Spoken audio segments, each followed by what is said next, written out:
Good evening, esteemed and honorable members of council, our Chief of Staff Simmons, Deputy Chief of Staff for the Mayor's Office, Stephanie Mergler, Department Heads, OMB, Acting Parks and Recreation Director, Melody Phillips, and members of the public. Today is Monday, April the 21st, and I would like to call to order the Finance Committee meeting. This evening, there are 3 budget hearings scheduled: the Department of Parks and Recreation, then followed by the Mayor's Office of Economic and Development, and lastly, the Office of Information and Technology. First, I would like to start by recognizing members of the Finance Committee that are in attendance this evening by doing a roll call. Council members Darby, Council members Hackett, here. Council members Oliver, Councilmember Bracy. Present. Councilmember Spadola. Present. President Congo.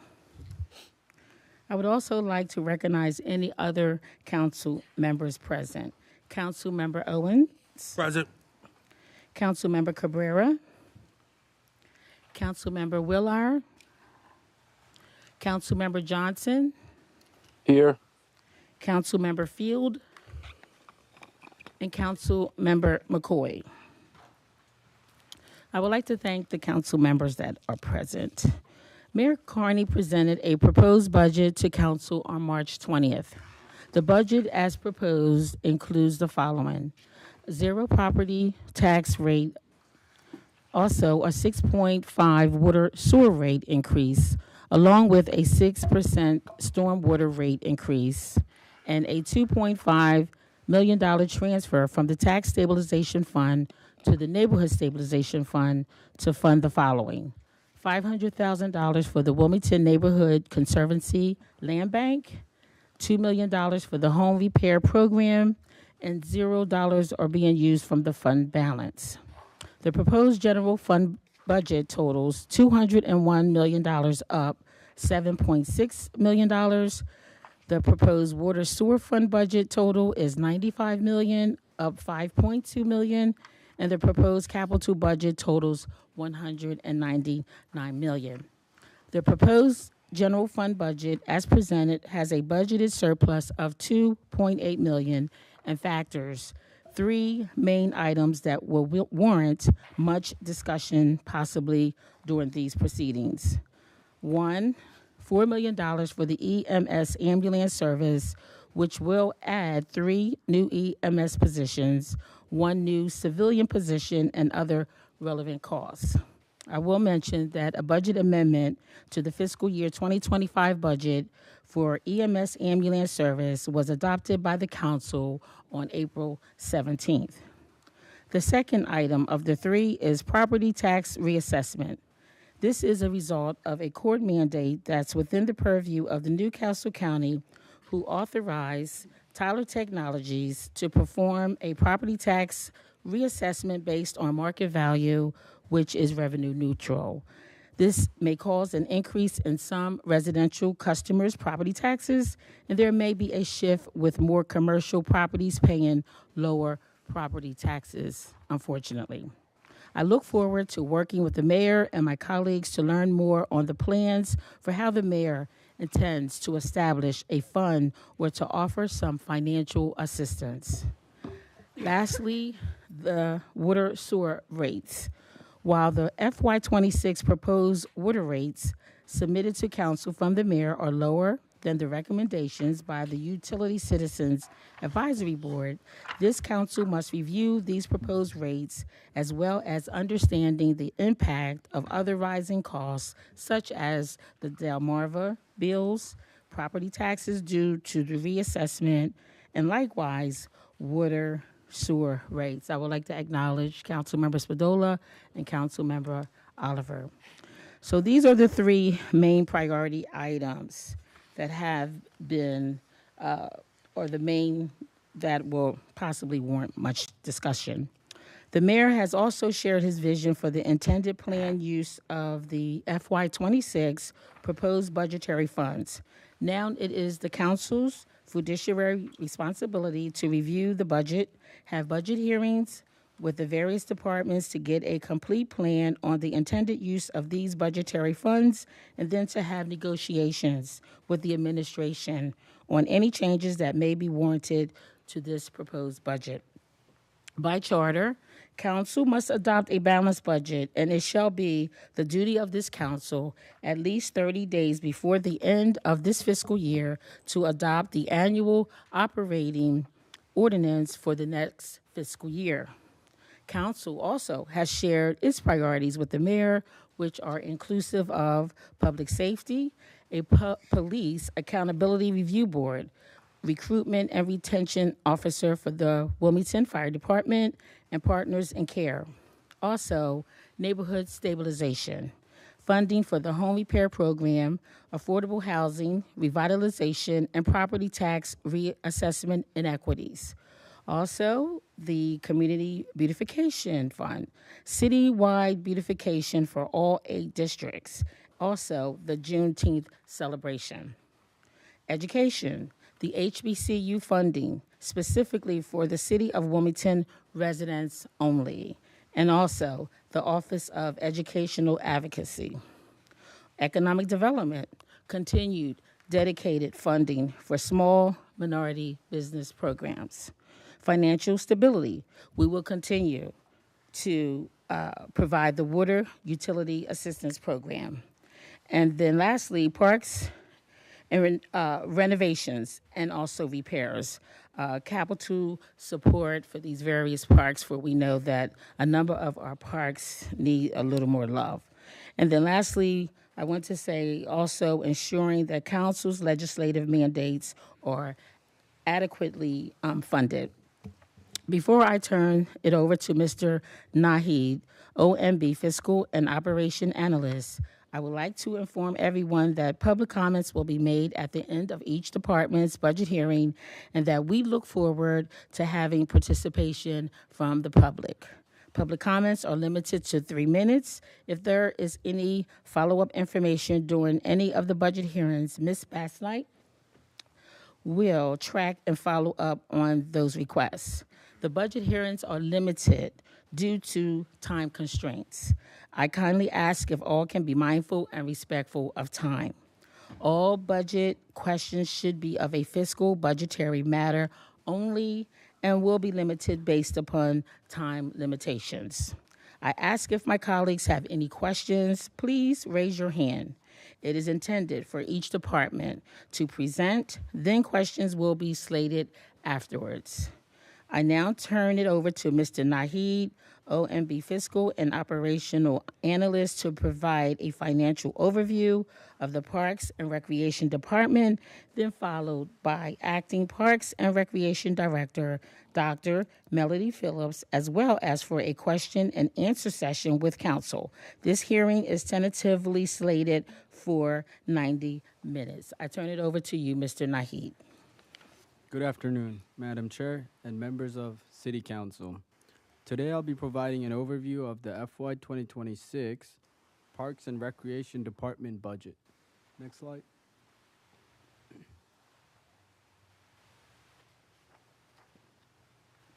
The department's proposed operating budget request totals $13.9 million, an increase of almost $1.4 million or 11.3%. Next slide, please. On the general fund side, the department requested a total of almost $11.7 million, an increase of almost $800,000 or 7.2%. Next slide, please. Notable changes are highlighted on this slide. As shown, personal services increased by nearly $643,000 or 12.8%. A mid-year FY 2025 compensation and classification realignment cost the department $74,000. Hospitalization expenses increased by $106,000 due to higher medical and prescription costs projected by USI, the city's healthcare insurance consultant.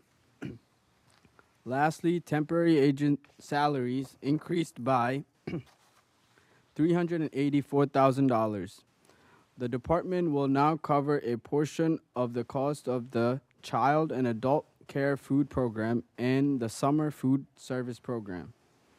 Specifically, the $179,000 cost previously grant funded will now be paid from the general fund to support the 12 temporary employee administering these programs.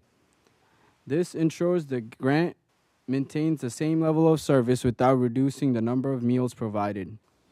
Additionally, $54,000 was allocated to establish a new youth career development pathway for young adults aged 18 to 20. Finally, $125,000 was added to support expanded program hours and salary increases in the recreation and youth and family divisions. On the MSNE side, the department has an increase of nearly $36,000 or 2.1%. Miscellaneous charges NOC increased by $20,000, primarily due to an increase for the community gardens expansion, which includes gardening classes, maintenance, and supplies for the community refrigerator.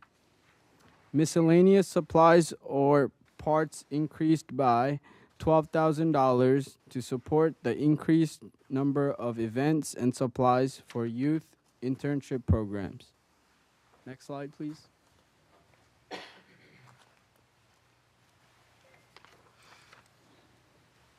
Rental NOC increased by $10,000 for student transportation to college tours. Accessories and parts for equipment increased by $10,000 due to the increased number of playgrounds renovated within the last 2 years. An increase of $5,000 in extermination services was required to address pest control in parks with unhoused populations. Recreational activities increased by $5,000 due to the addition of new activities including track and field, t-ball, fitness in the park, and dodgeball. Combined recreational equipment and agriculture and landscaping were decreased by $41,000 based on historical usage trends. Lastly, consultants decreased by $11,000 because of the IT department is covering the cost of that service. That concludes my overview of the FY2026 Parks and Recreation Department's proposed budget. Thank you. Thank you, Mr. Naheed. At this time, I would like to turn it over to Dr. Melody Phillips. Excuse me. Okay, I just want to make sure it was on. Good evening. My name is Dr. Melody Phillips, and I serve as the Acting Director for the City of Wilmington Parks and Recreation Department, where our mission of the Department of Parks and Recreation is to preserve and enhance urban parklands through environmentally safe practices. This includes maintaining clean, safe, trash-free, and sustainable parks that encourage residents to engage with the beauty of nature. The department is committed to providing comprehensive programming that supports the overall wellness of city residents. Additionally, the Parks and Recreation Department aims to offer a variety of recreational, social, cultural, employment, and educational opportunities to all city residents. Our vision is to create an inclusive and vibrant community where every resident can thrive regardless of age or physical limitations in safe and clean parks that are environmentally sustainable. We aspire to be a beacon of holistic wellness, offering diverse recreational, social, cultural, employment, and educational opportunities that enrich the lives of all city residents. I would also just like to acknowledge our fiscal administrator, Ms. Val Jones, who's sitting at the table with me this evening. Welcome.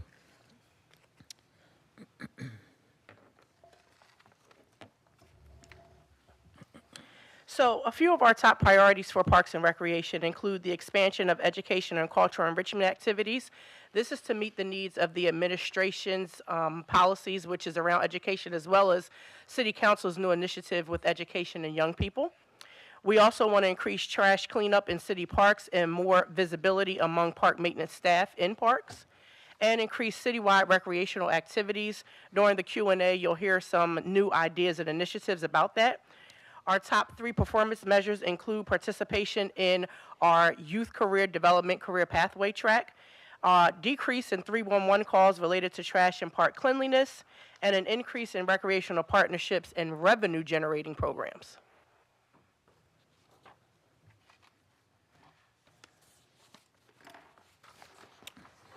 Thank you. Thank you very much for sharing that great overview.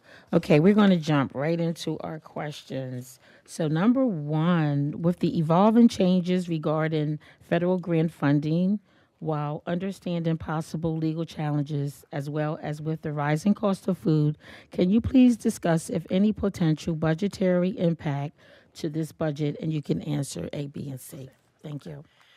So we have a community garden at William Hicks Anderson Community Center that in this current fiscal budget, FY25, and then also in the one we're requesting for fiscal year 26, it's a little over $21,000. It is to make sure that the community garden continues to expand. That money can be split between the garden as well as the refrigerator. So we stock produce in that refrigerator. It's 24 hours. There are several refrigerators across the city, and William Hicks Anderson Community Center has one of them. We don't anticipate any federal legislation impacting that because it was previously approved by council for the fiscal year 25 budget, and we're asking for the exact same amount for this current, for the fiscal year 26 budget. We also do not anticipate any hiccups in the nutrition program. The nutrition program is federally funded by the United States Department of Agriculture, but it is managed by the Delaware Department of Education. And so they have let us know that they don't see any challenges currently with different things that are happening at the federal level with that grant funding. And in fact, of course, as you just heard Naheed state, we have asked for some money on the general fund to ensure that our limited service employees who help run that nutrition program are compensated for helping with that program. Okay. All right. We're going to move right into number 2. Considering the one of council's budget priorities is education, can you please share how this budget is in alignment with the priority by specifying the following? So you can just say A, answer on down to G. Thank you. All right. So A and B kind of are combined, the Youth Master Plan and the Wilmington Youth Leadership Commission. So currently, our ask for fiscal 26, we did not have a ask in the budget as it relates to this. However, the mayor's office, in collaboration with Councilwoman Bracy, are exploring the concept of the Youth Master Plan. I also had an opportunity to meet with Kendra and talk about the Youth Master Plan and how we might be able to bring the Wilmington Youth Leadership Commission back. Some of you may know my PhD is in organizational leadership, and my dissertation was on co-developed leadership programs between young people and adults. So I would be more than happy to be able to bring this back with some additional support. But we don't have any ask right now in terms of funds because we're still exploring what it will look like. And what I learned from my dissertation is that in order to bring a youth leadership development program anywhere in the city, you need young people involved in actually asking the questions as to why it's needed and how they are going to be the ones that would market that commission. Young people are the best marketers of any sort of program that you want to bring to the city. And so without them, it's kind of a no-go. So you want to make sure that you have young people at the table. And if it's specifically going to be the way it was set up before, which was to assist city council with pushing legislation across the city and what's going to benefit young people and increasing voter turnout across the city as well, I think it's really important that you have young people involved in that conversation. Agreed. Okay. And You want me to just keep going? Yes, yes, Okay. yes. So that was A and B together. C is specify any funding set aside for before and after care tutoring programs. So Parks and Recreation does not run a traditional, before and after care program simply because we're not set up that way, but we do collaborate with a lot of schools for recreational activities throughout the academic year. And so some of those are placed at Byard, Maurice Pritchett Academy, where we come in and we provide a lot of different recreational activities. One of the sole reasons that we don't provide tutoring off-site, we do provide tutoring at William Hicks Anderson Community Center, but off-site is because many of the schools are 21st Century Learning Grant recipients. So it is considered double dipping if they get tutoring from us and from the 21st Century Learning Grant. So we then come in and provide that recreation activity. But because William Hicks Anderson Community Center is not a 21st Century Learning Grant recipient, we are able to provide tutoring through our Expand Your Mind program during the after-school hours. Okay. And then 2D, so 2D is specify any funding set aside for any safe haven sites. This one, of course, many of you know is near and dear to my heart. The city includes MSK Community Center as a safe haven site for the 6th district. Currently, the state does not fund that community center as a safe haven center. MSK is allocated $22,500 annually to provide activities during safe haven hours. 2E, the state of Delaware provides up to $20,000 for Safe Haven, which typically runs from July 1st through September 30th annually. That is funded by the Division of Services for Children, Youth, and Their Families. It's a cost reimbursement grant, so we normally get up to about $6,000 a month over the course of those 3 months. So we, purchase extra food for the kids, or we may have extra activities, and so then we submit receipts. Well, Ms. Val submits receipts, and then we are able to get that cost back. And then finally, 2F is provide if the Safe Haven Center at Hicks provides an outlet for youth regarding the city's curfew, and yes, we do. William Hicks Anderson provides a safe outlet for youth in lieu of the city's curfew regulations, which extends traditional closing hours from 8 p.m. at Hicks to 10 p.m. 3 nights a week. And then 1 night a week during these months, July 1st through September 30th, we extend the hours until 11 p.m. We normally have anywhere between 45 to 55 kids in the building. We do not turn any child away during Safe Haven hours. We have to provide at least one education or cultural activity during that time in addition to some sort of recreational activity. And of course, that's where they might get pizza, wings, some extra food outside of what we provide during the nutrition program. And then 2G is just a list of all of the local Safe Haven sites within the city of Wilmington. Okay. All right, so we're going to go right on to question number 3. Can you please discuss any budgetary costs set aside for establishing the following relatively new programming, and please share how the program will be marketed and if any cost to the youth? And you can answer A through D. Okay, thank you. So we are really, really excited about the Youth Entrepreneurship and Business Development Program, the Film, Media, and Content Creation, and this really cool program that our Superintendent Naeem Collins came up with for the Mobile Recreation Unit and his team, as well as expanding our Youth Career Development Program to specifically target youth who are ages 18 to 20, and I'll give you a little background on that. So currently, the department does not have a dedicated budget for A, B, or C, which is the youth entrepreneurship, the film and media, and the mobile recreation unit, but that does not mean that we won't have funding for it. We've decided to reallocate resources that we previously were paying out for other vendors that may not have gained great traction for those programs, and we're going to allocate it towards these because our young people have spoke up and said they would much rather see some of these programs than some of the other programs that we may have been offering across the city. It's one of the reasons why even earlier this year you saw Double Dutch moving around the city, because young people were like, we would like to bring that back, so we have to listen to our young people. Awesome. So question, the Youth Entrepreneurship and Business Development Program is going to be free to young people. None of these will cost the youth anything. That target age range is 14 to 17. And we're really eager to explore the world of business and entrepreneurship. It's going to be about a 6-week program. They're going to have different businesses come out and talk to them about what it means to build a product, what it means to have a business plan, the financial literacy component of it. We've already had some businesses reach out locally in the community and said they're excited even willing to offer space and everything to make sure that some of the youth are able to move around and have an opportunity to meet business owners that are right here in the city. So really excited about that program. Then a really, really popular one that has come up is this film, media, and content creation. As we know, content creation is very popular, especially across various social media platforms. And so our young people are getting more into content creation and how they can monetize their social media accounts. And so we're going to talk to them about podcasting, digital storytelling, etc. And then finally, 3C, this is a really cool program. So a lot of times over the summer, spring, but most of the time summer months, you'll see young people in the parks. They might be playing, little kids, but there's not like a structured program. So this mobile recreation unit is going to basically be a combination of recreational staff moving about the city, checking out different parks, seeing where young kids are, and they're going to pop out on them. They're going to pop out with different activities and everything, and they're going to say, hey, what do you guys have going on? They'll have music and everything, and they'll just start interacting with the kids who are already there, and then also help promote our nutrition program to make sure they know what parks they could get breakfast and lunch in if they're not a part of a summer camp. Mm-hmm. And then finally, we expanded our youth career pathway this year. And the reason that was during the mayoral transition, we had several conversations about how can we ensure that the 18 to 20, 21-year-old population is not missed.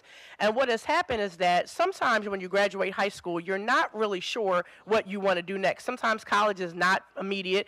Votech or a community college may not be. So we wanted to try to figure out, okay, how can we tap into the career pathway that you may have already been involved in school, but you didn't know where to take it, right? This kind of happened with my daughter. She did emergency operation. She could have been a 911 dispatcher. She passed the test, but then she realized I like working better with kids in daycare.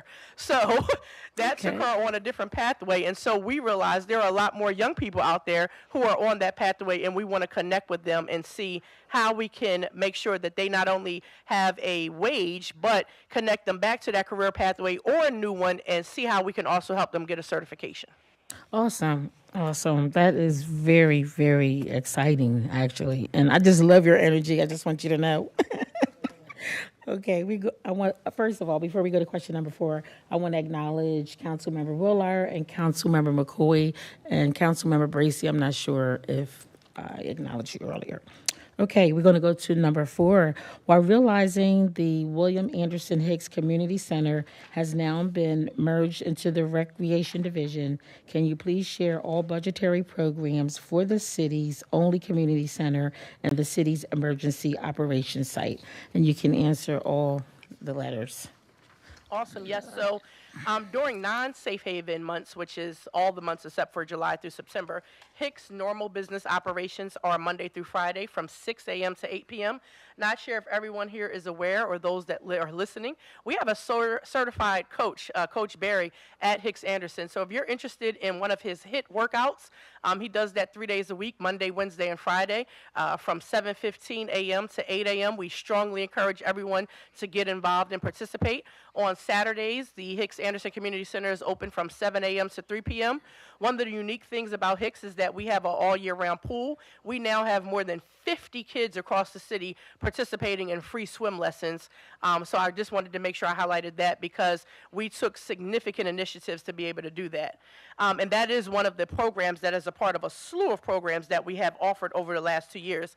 And the reason that pool program and the aquatics program is so important is because we used to outsource that to a local organization here in Delaware. And so now we took the steps to make sure that our staff received the training, and now our aquatics coordinator is a trainer. So now we're able to generate revenue and bring that back to the city as well. A few other programs, and I won't have to go through this whole chart because there are a lot, but a few of them include our Let's Play. That is a phenomenal STEM program. We have them come over summer camp and as well as a few times during the academic year. Our youth in the age range of about 8 to 11 love that program. Sometimes they learn how to make ice cream. They learn all different things about engineering and science, and I think that's so unique. One of the things that statistics will tell you is that when you start talking to children, particularly African American American youth at the age of 15 and 16 about STEM, they're no longer interested. They're more interested in social service careers if they don't have dreams and hopes of becoming a professional athlete. What we need to start doing is speaking to them earlier when they're younger, so that way they have an understanding that STEM is not only a lucrative career pathway, but that we need more African American children in that career pathway.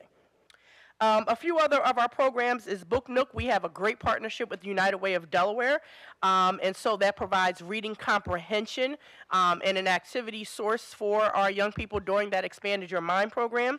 We also have a great partnership with Mariposa Arts. They do Zentangle, they've brought in African drumming, and so a lot of our young people really are excited to participate in that cultural activity as well. So those are just a few I wanted to highlight off of that particular chart. 4C is public-private partnerships. And so the city is going to be exploring more private partnerships with companies that have shown interest in the I'll wait for you to finish. in the new youth entrepreneurship program that will be piloted at William Hicks Anderson Community Center. And then, of course, we have and maintain several partnerships with other local community centers across the city, anywhere from the PAL to the Walnut Street YMCA to MSK Community Center. So we do maintain several partnerships, and we're able to provide activities to some of those sites as well. Okay. And I think your last one. Yep. Oh, specify if the Community Pass is used as a mechanism. So for those that don't know, Community Pass, we brought that on in 2023 in order to create a more digitally informed youth membership application and database system for William Hicks Anderson Community Center. Previously, it did not have one, and so this allows youth not only to be able to complete their application online to become a member of Hicks, but then they also get like the little card that you get when you go to the gym and you scans it in, you see their face. So when they come in, we're trying to move away from so many paper sign-in sheets. And so when they come in, they get scanned at the front desk, and it allows us to know that they're in the building. And that way, too, if a parent calls and says, you know, did Johnny come down there today? Yes, Johnny's here. Awesome. Okay. Councilmember Oliver. No, I flipped over. I was looking for it. I'm okay. I'm sorry. Oh, okay. All right. Thank you. We're going to move right on to question number 5. Can you please discuss all budgetary programs for the Recreation and Youth and Families Division? And you can just answer A and B. Thank you. Okay. So we have a variety of different programs across recreation and youth and families, and some of them blend as well.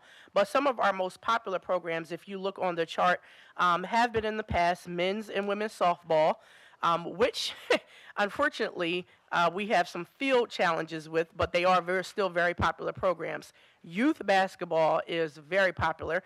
Our recreation program coordinator, Gerald Wilmore, does an exceptional job with youth basketball. It's a lot of tedious work behind the scenes, making sure that all of our young people are able to participate, along with youth flag football. Wednesday track and field, we hold that over the summertime at Abyssinian Stadium. It is huge. We have a lot of young people participating in that. It's probably one of our biggest series of programs that happens over the summer. Of course, we have our youth child and adult care food program and the summer food service program. So many of you know the summer food service program as Feeding in the Park. So you'll see us, giving breakfast and lunch across the parks. And then we also supply nutrition to a lot of the different summer camps throughout the city as well. And then summer youth. Everybody probably remember their very first job at 14. And so we employ young people from ages 14 to 20 with a lot of times at 14 years old, it's your very first job. And so our youth career development program is run by our youth and families division with Ms. Shakesha Clark being our division and families manager. And so we're really excited about that program and its expansion with that highlight of 18 to 20. In that program, we also make sure that youth have leadership training. And so that has been a very low cost to us. A lot of our partners have provided free youth leadership development training to our young people. They come during the summertime, they work for about 8 weeks, and they get about 6 weeks of leadership development training. So that could include financial literacy, conflict resolution, time management 2.0, 2.5, 3.7. As well as making sure that we also hire young people during the academic year. So if you think summer youth has about 300 summer youth workers, during the academic year, it's probably only about maybe 100 to 105. And that's all grant funded. Usually the Department of Labor is funding summer youth, and we have a great partnership with Bank of America that takes care of the youth who are working during the academic year. Awesome. Then we have Youth and City Government. It's actually coming up. I hope all of you are participating in Youth and City Government. It's one of our very popular programs. You'll get an opportunity to be paired with a young person who won their city council seat, one of the seats that you might sit in, along with whoever is going to be the mayor. So that's coming up. College tour is very popular. In fact, Nicole Torrance, our program administrator, is on that college tour right now. It left yesterday. They are visiting this particular year. It was a focus on HBCUs only. So they're taking a tour of the South, going from Virginia all the way through Georgia and then coming back. So we actually want to significantly thank City Council. Little special shout out to Councilman Hackett and Bracy and Oliver for pushing and sharing all of our flyers and for paying for a significant amount of youth to attend. Oh, and I'm sorry, Councilwoman Willauer, she paid for quite a few youth to participate from her district as well. So we just really want to thank you for that, because without your support, some of our young people wouldn't be able to attend, and that's not always a cost that Parks and Rec can absorb. So we just really want to thank you for that.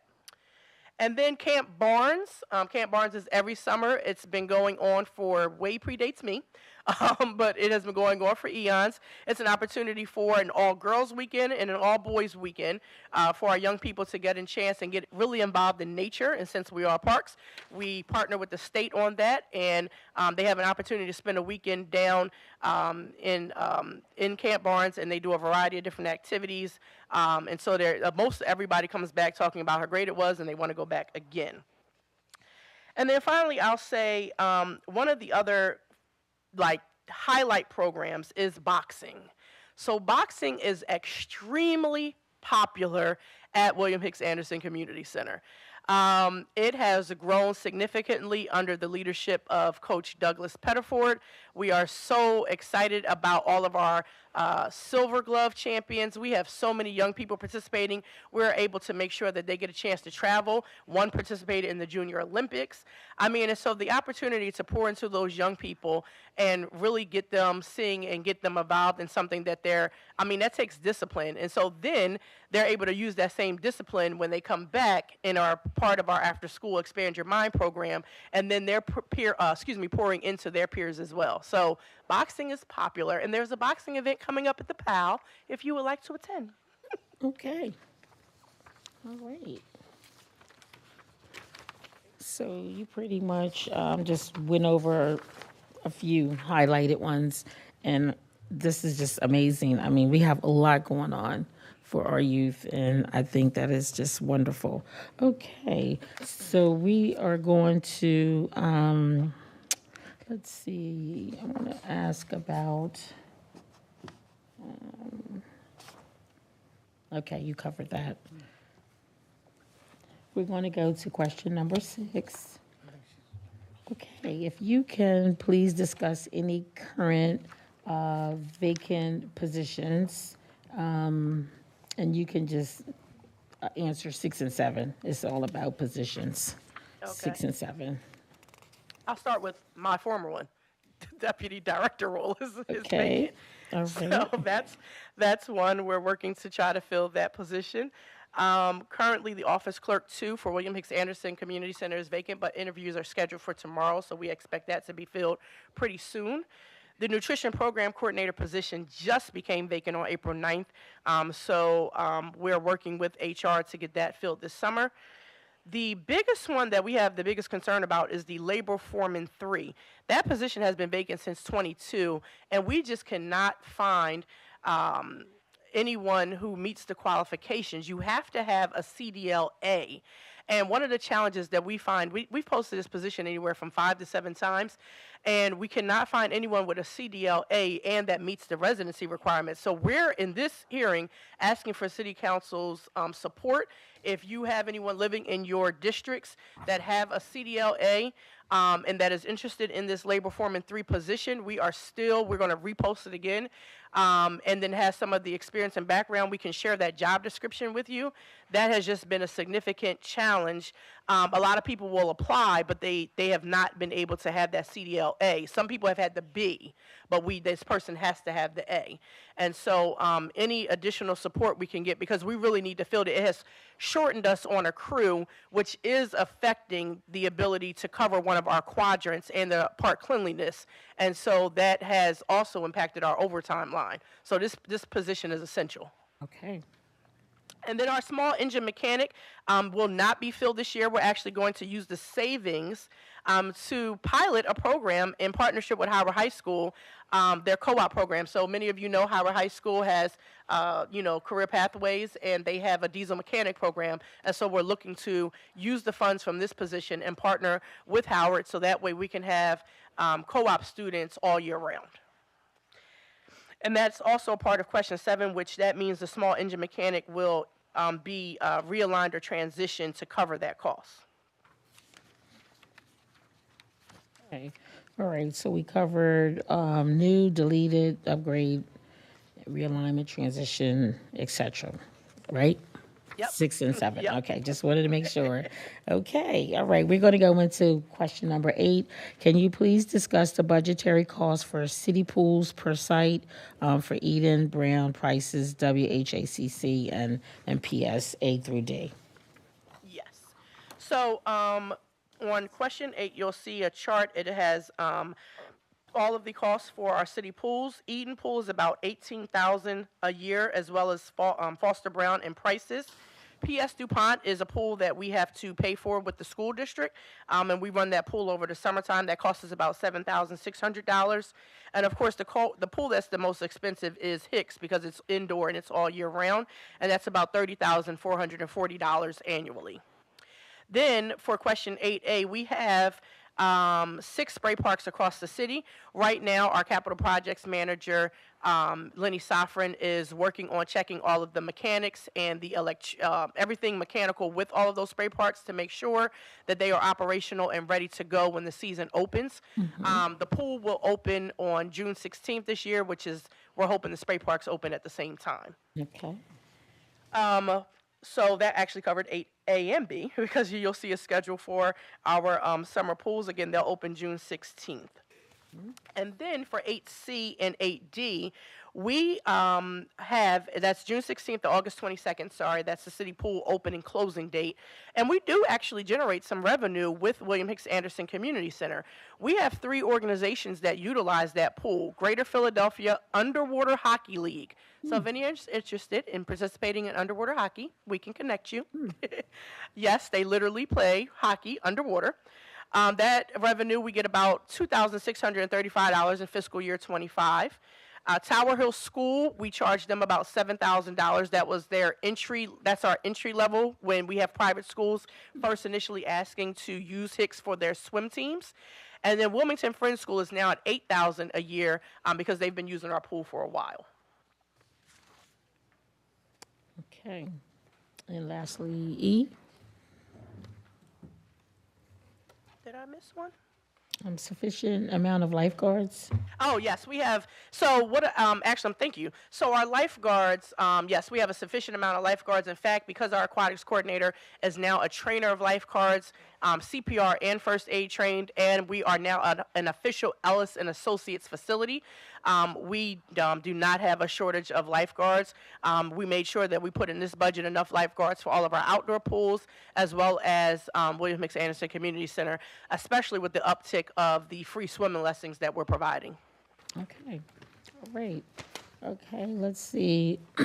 Number 9, we're going to move right into number 9. Can you please discuss the planned use of $1.85 million budgeted between temporary salaries and temp agencies account grouping? It's up $385,000 over the prior year's budget, and you can answer A through C, E. Thank you. Yes, so this is the big one. This is where... Yes, so this is where we had to ask for a significant increase for the nutrition program. So we had a vendor that was out of state previously for the nutrition program, and that vendor, their hub was in New York, and then their facility where they ran all the field was based in New Jersey.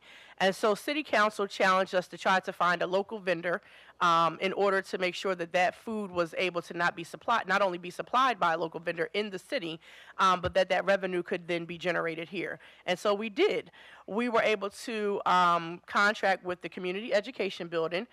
They are our new vendor, but which means their quality of food has significantly increased. Great. It also means their cost Yeah. have significantly increased as well. It's a lot higher than the former vendor. And so what we did was we sent out a survey to all of the nutrition sites that we supply food to. During the academic year, it's usually about 27, 28 sites. And during the summertime, we usually have anywhere between 50 to 55. Those vendors provided, let us know that more than 60% of the sites said that the food quality of the community education building is significantly higher than the food quality of the previous vendor. The challenge that we have, and the reason why we did not put it back out to bid, is that the previous vendor, their only competitor would be the community education building, meaning they have a monopoly across the tri-state because they have bought up previous other vendors from over the years. So it was either put it out to bid and risk that vendor would then get it based on the lower costs, or continue to move forward with the community education building. So we had to make an informed decision along with the survey results, and we decided to continue to move forward with the education building, community education building.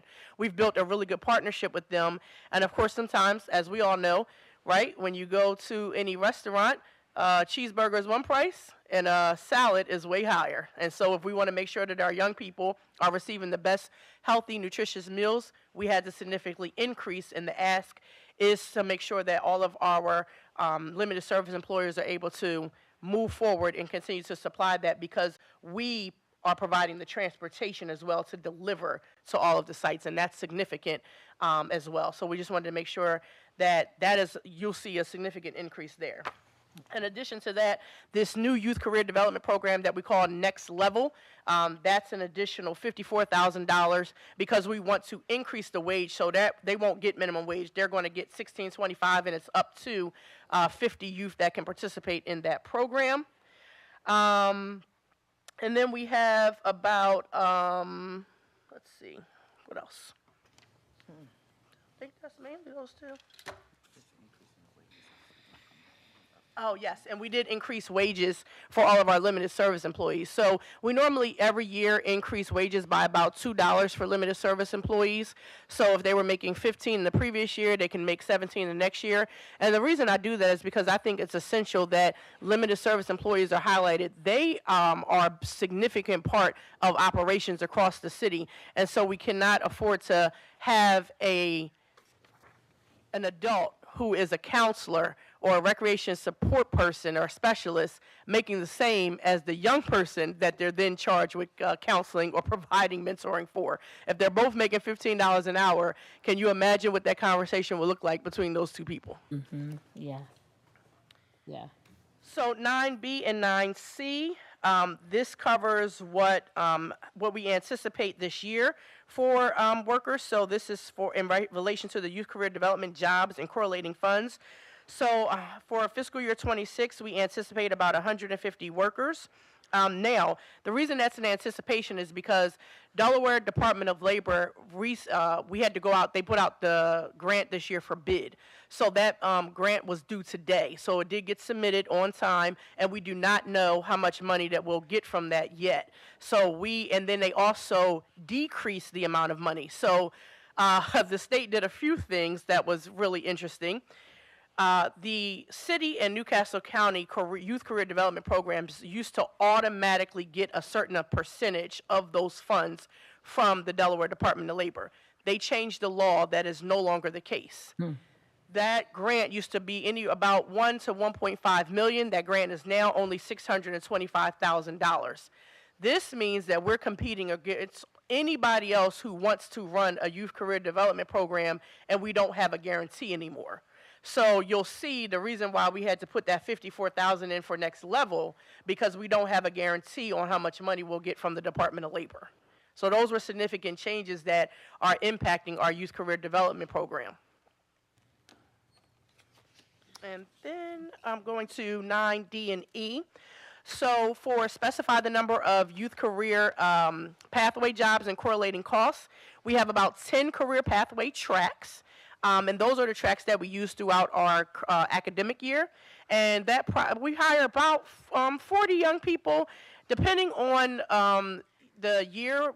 This year, we may only be 30 because Bank of America, who normally funds anywhere between 40 to 50 youth, has also said that they are cutting the grant from 100,000 to 75,000. Now, I'm not sure neither one of these, Department of Labor or Bank of America, have mentioned anything about, federal as to why they're making these decreases. They just shared that they're making these decreases. Okay, that's D and E. Oh, Okay. I'm sorry, the corporation. So right now, the one corporation that does sponsor our youth career development program is Bank of America. Okay. All right.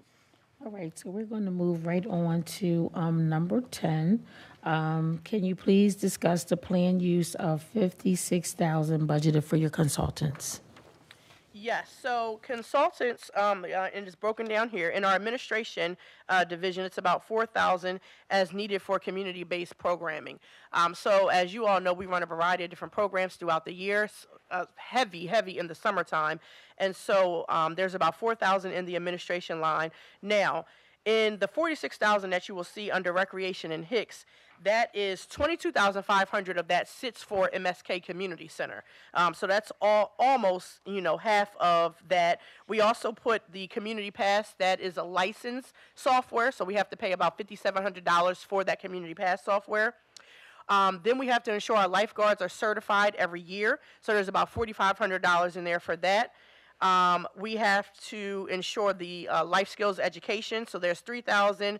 Then track and field also has a timer. So if you've been to any track and field events, not even ours, but other ones, there's a time system that is used in order to make sure that the time counts, so you can know who came in first, second, third, and beyond. And so that timing system costs $2,500. Then in the Youth and Families division for consultants, we have about $4,000 allocated for youth career development presenters throughout the year, and then an additional $2,000 for summer staff training, because we always want to make sure and invest in our staff who are actively working to supply all of our young people what they need in order for them to be successful. And then, of course, we have, DigiCon, but it's hosted, and that's where you apply for to become a summer youth worker or academic, but that is paid for by IT, the Department of IT. Okay. All right. We're going to move right on to question number 11. Can you please discuss the planned use of $160,000 budgeted in overtime? Excuse me. I just had one, it's not even a question, just the last question. You missed over the proof of contract. Oh, I'm sorry. Thank you, Alex. I'm sorry. So was Councilwoman Mack, and I'm sorry. What number? Last question, I just wanted to make sure she went over it. Well, let's see. What number are we talking about? Question 10. 10? Okay. Okay, on the grid.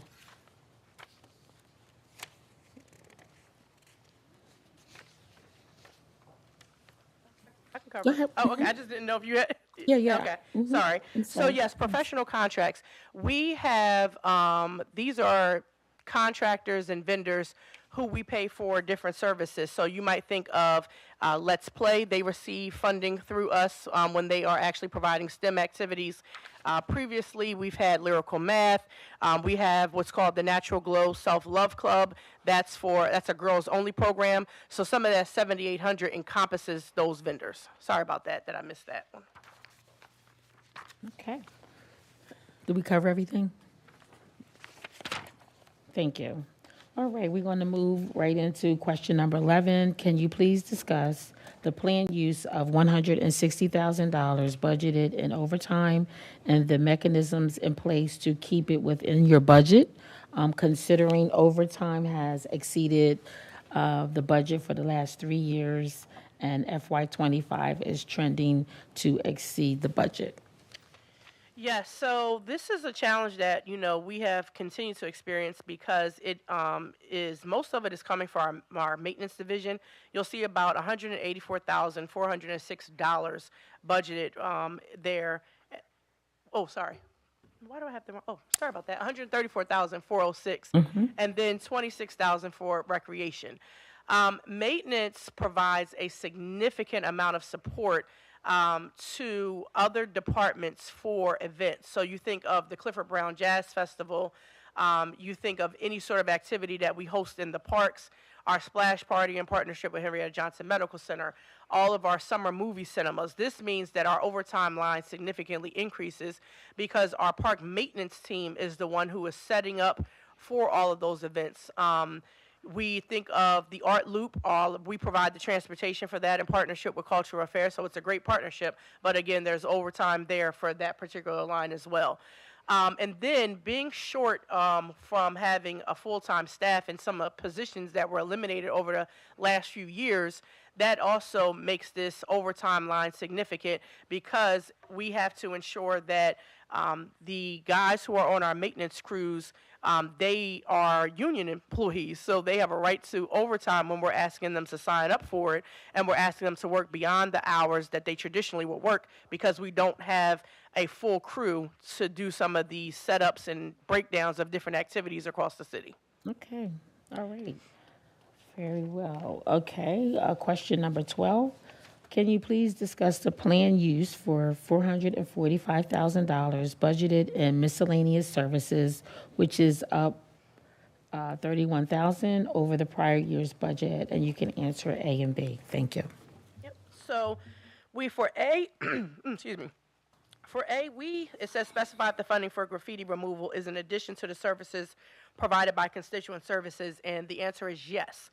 So we particularly, our maintenance division, contracts with a vendor that provides a more comprehensive package. So what it means is that when they come out and remove the graffiti, they do it in a way that it doesn't interfere with all of the paint, or they can repaint over it and make sure that it looks the same way. Before it happened with the James Seal statue, and so we had that company come out, they removed their graffiti, but it did not cause any damage to that statue, and so they provide a variety. Unfortunately, there's a significant amount of graffiti that happens across the city, and the only idea that we've ever come up with in regard to that is seeing if we could do murals all around the city, because sometimes graffiti artists won't tag over another person's work, but then there's a cost with that as well. So you'll see that cost. And then specify any projected revenues for hosting 4 USA Boxing Mid-Atlantic Region events. So yes, this year, including the one starting with the PAL in May, we're going to start charging for boxing events. Previously, we ran them for free, and there are 3 phases to payment: $10 for youth, $20 for general admission, and $30 for ringside. So right here on B, I just put an estimate. If you just did $20 times about 250 people, which is about $5,000 across 4 events, we anticipate to generate revenue, or hope to do so, about $20,000 for fiscal year 26. Okay. All right. Awesome. Okay, so we're going to move right on to question number 13.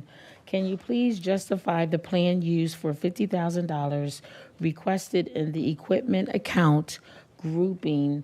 And you can just answer A and B. All right. So equipment will be upgraded yearly based on the department's inventory tracks, and frequency of use by constituents. So you'll see in here that we have budgeted and proposed for furniture and fixing equipment. We also have recreational equipment in here for about $19,500. Furniture and fixing equipment is about $10,200.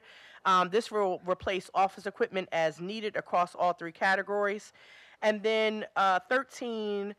The other portion of 13 is specify if any funds allocated for upgrades to the boxing facility. So these funds are not specifically for the boxing facility. However, upgrades to the boxing facility is being allocated through our capital projects budget. And so the boxing area will probably be shut down in May of this year to undergo those renovations. We have received a proposal from the engineer, and then we're waiting for probably 1 or 2 other documents, but It looks like mid-May, the boxing area at Hicks will go under renovation, and it will be a complete makeover of that area because, as I was mentioning earlier, it's really popular, and so we already have the funds allocated for that. Awesome. Okay, let's move right on to 14. Can you please discuss the planned use of $76,000 budgeted in community activities? And you can answer A through C. Thank you. Yes. So, in this community activities, we have a huge partnership with an organization called One Step at a Time Foundation, founded by Alexandria Farrell and Kevin Potts. They provide specific programming to youth who are displaced. And so in the budget, it's about $40,000 allocated for them. They move around between William Hicks Anderson Community Center and MSK. They normally have anywhere between 30 to 40 youth in their program. They utilize our teen lounge at Hicks, and it allows them, and we also help them with transportation. But the funds that are allocated for them allows them to do different field trips with the kids who are displaced. It allows them to, provide different resources, including some of their own cultural and educational activities that they bring in. But those youth are members of Hicks. So I always want to make it clear that although they are displaced, and because Kevin and Alexandria have specific skill sets working with that particular population of youth, the partnership is great, but all of those youth are members of William Hicks Anderson Community Center. And then we also have our wonderful Street Ministries food program. So that is a breakfast program that we offer every single Saturday at William Hicks Anderson Community Center. It initially started out for anyone who had substance abuse challenges or who was unhoused, but it's actually open to anyone. We have the wonderful husband and wife team and Mr. and Mrs. Richardson. They are there every Saturday morning. That program usually has anywhere between 60 to 70 participants. And it's really an opportunity. Not only do they eat breakfast, but they fellowship together. They get an opportunity to know each other. And then sometimes Street Ministries, Mr. and Mrs. Richardson, have different resources come in. In fact, we have a partnership with Impact for Life, and so they have come in and provided resources to those participants as well. And so we also, it says here, B, specify if arts in the park is done in all districts, and yes, it is. That's a partnership we have with the Grand Opera House. And so arts in the park is summer art. Grand Opera House provides a variety of different programming over the summertime, and they move around to different parks. And then for the unhoused in Christina Park, so we continue to work with Wilmington Police Department, Delaware Health and Social Services, Public Works, and other agencies to provide resources to residents who are housed at Christina Park. We have about 5 families at Christina Park currently, and we're trying to provide supports with them. I know that there is a new Wilmington Task Force on Homelessness, and so we are trying to figure out ways to make sure that the park remains clean, but also making sure that we're really sensitive to the needs of the individuals there as well. Okay, all right. We're going to move right into question number 15, which is, can you please provide a summary report per district with an update status for each park as it relates to park renovations, playground equipment, and et cetera? And I see what you have on the screen. Yes, there are a lot. Okay. So for the first district, that's Speakman Park, we are working with landscape architectural firm to restore the picnic grove, including new picnic tables and walkways. Then we have East Lake Park in the second district, completing construction documents to revitalize the entire park, including new playground, athletic courts, picnic pavilion, and water spray feature. We anticipate that park being done fall of 2025.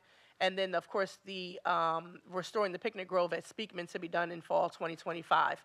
One Love Park, we're going to address needed repairs and improvements to existing park equipment. That should be done around fall of 2025.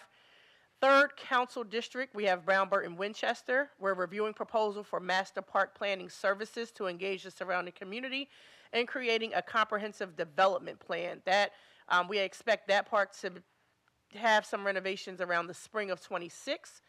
Johnston Park, again, spring of 26, engage in landscape architects to design comprehensive revitalization of park, including a new playground, basketball court, picnic tables, etc.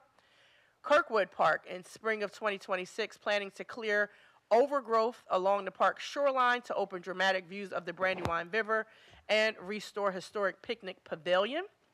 In the 4th district, we are looking at Barbara Hicks Park. That should be done in the summer of 2026 as well. There was a significant amount of remediation and everything for that park, but we're super excited about that park. That's near and dear to me since I grew up in Southbridge.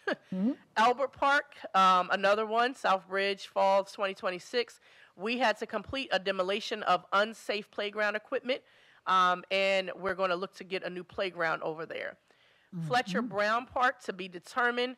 The state's Division of Parks and Recreation is in the process of procuring professional architectural services to design phased improvements. Holloway Park, that is the fall of 26. Restoration of the entire park, including benches, fountain with new playground, park lighting, and a sculpture of Herman M. Holloway Sr. Moving on to the 5th district, we're looking at Helen Chambers Park, improving major improvements to the existing athletic field. There is some conversation around whether or not we're going to put a natural or synthetic turf field down at Helen Chambers. We have a popular youth flag football team in Parks and Recreation, and the young people who go to Hicks, they are the reigning champs for the last 3 years, so they would love some sort of turf field over there. Rodney Reservoir Park. Now, that park, there's 2 phases to that. We anticipate that opening and being done at the end of this summer. And then there is a huge vertical community garden that comes along with that, but that probably won't open until the spring of next year in order to make sure that we have some management around it. Tilton Park, summer of 26, preparing to work with architectural engineering firms to restore historic park comfort station. As I had mentioned, William Hicks Anderson, in addition to the boxing area, we're going to revitalize the gymnasium and stage. We talked about the boxing arena and the swimming pool, and we're also looking to see if we can get some upgraded audio equipment for the gym. As everyone knows, Hicks does not have the best audio equipment for the gym, and the acoustics are not that great, but we can host a lot of people because the amount of people it holds. Moving on to the 6th district, we have Canby Park. We actually were just, myself and Lenny Saffron were just at a community meeting last week talking about what that architect would look like along with Councilwoman McCoy. And so we had a really robust conversation. That should be done in the spring of 2026. And a lot of these are moving through what we call document and construction management phases and then getting ready to go out to bid. So for park renovations, just to give everyone some context, it takes a while because you have to go through a variety of phases before the park can actually go under renovation. And then we have Kosciuszko Park. That's summer of 2026. We're preparing bid documents to address necessary stormwater improvements and repairs to playground, water features, and park furnishings. Then we have the Nikki D'Angelo Children's Garden. We're looking at that for fall of 25. State Representative Ortega has provided funds to revitalize the garden. 7th District, we're looking at Judy Johnson Park in the fall of 26. We're engaging landscape architects to begin comprehensive revitalization of park, including playground, new water play feature, merry-go-round, new perimeter fencing, and enhanced decorative lighting. The plans also include revitalization of the baseball field for youth baseball and increased recognition of a significant role Judy Johnson played in professional baseball and in the local community. We are looking at spring 25 through spring 26 for Woodlawn building a new concession stand. That bid was just completed, and so now we're in the next phases of that for that concession stand. And then finally, rounding it out, the 8th Council District, Stapler Park, installing a new playground for children 2 to 12. Great. That was an awesome summary and status of all the parks, all 8 parks. So thank you very much for that. So we're going to move to the question number 16, which is all about your FY2026 proposed organizational chart with the total number of employees, as I can see here on the screen. And so can you just mention if there are multiple divisions, or if there's anything that you want to say about this chart? Yep, so this is our organizational chart. A couple of things to highlight is just that we have, the William Hicks Anderson is, we couldn't fit it on here, but it is not its own standalone division. It actually goes in recreation. There just wasn't enough room on the slide to make all of that fit under recreation. But anyone who is full-time at William Hicks Anderson Community does report up to the Superintendent of Recreation, Dr. Naeem Collins. We have one vacant position in our Youth and Families Division, which is the Nutrition Program Coordinator. That position just became vacant on April 9th. And then we have our Clerk 2 position that is physically housed at Hicks, but would help all of recreation, and those interviews are tomorrow. Other than that, we have a significant amount, of employees at Parks and Recreation, and I would just like to say they do a great job. I appreciate my team. Oh, that's pretty awesome. All right, well, thank you very much for that. Okay, we're going to just go to our last question here before we go to questions from the council members. Question number 17, can you please provide planned use of funding allocated for the following capital projects, the $3 million for park improvements and the $1 million for WHACC improvements? Yes, so some of these are what I kind of just ran through for each district. But the $3 million includes Barbara Hicks, Canby, East Lake, Herman Holloway, Johnston Park, Judy Johnson Park, and Woodlawn, with their accompanying how much we anticipate each of those costing, with Judy Johnson being the highest at $900,000 because that park needs significant improvements. And as you will note from the previous under question 15, we want to make sure that we put a lot of renovation into that and acknowledge what Judy Johnson did in baseball. And then for the $1 million for Hicks, this is where I was saying that the funds out that we were talking about allocated earlier will not come from that. It's coming directly from capital projects. So you have about $300,000 there for Hicks, and then $700,000 for swimming pool renovations. When you're operating a year-round pool, it gets expensive, especially when you then begin to offer free swim lessons. And so we want to make sure that we keep Hicks Anderson Pool in compliance, not only with everything that comes with the state, but also being an Ellison Associates facility now. Awesome. Thank you very much for that thorough overview. You pretty much, didn't leave a stone unturned. So thank you.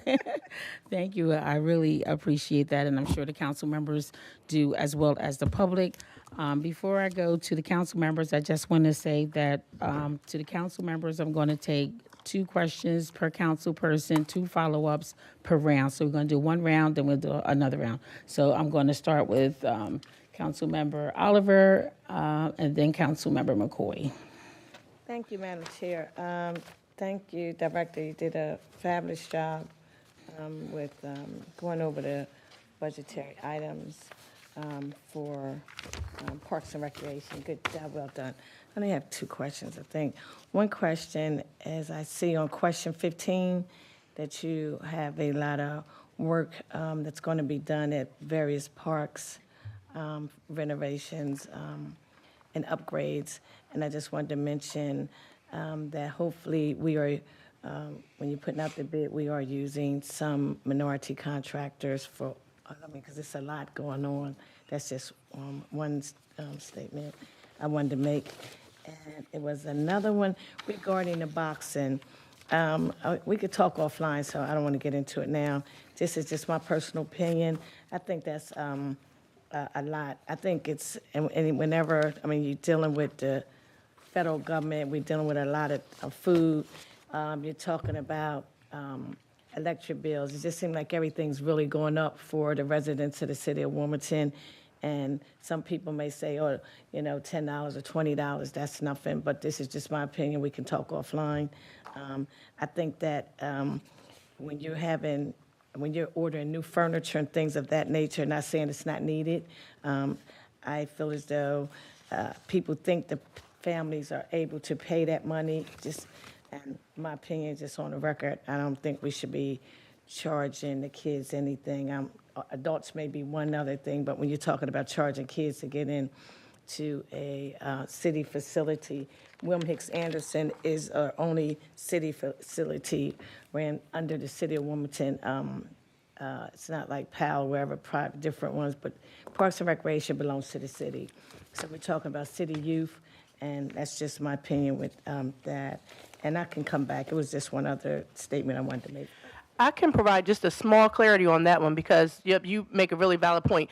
We're only charging for the boxing events that are not going to be at Hicks.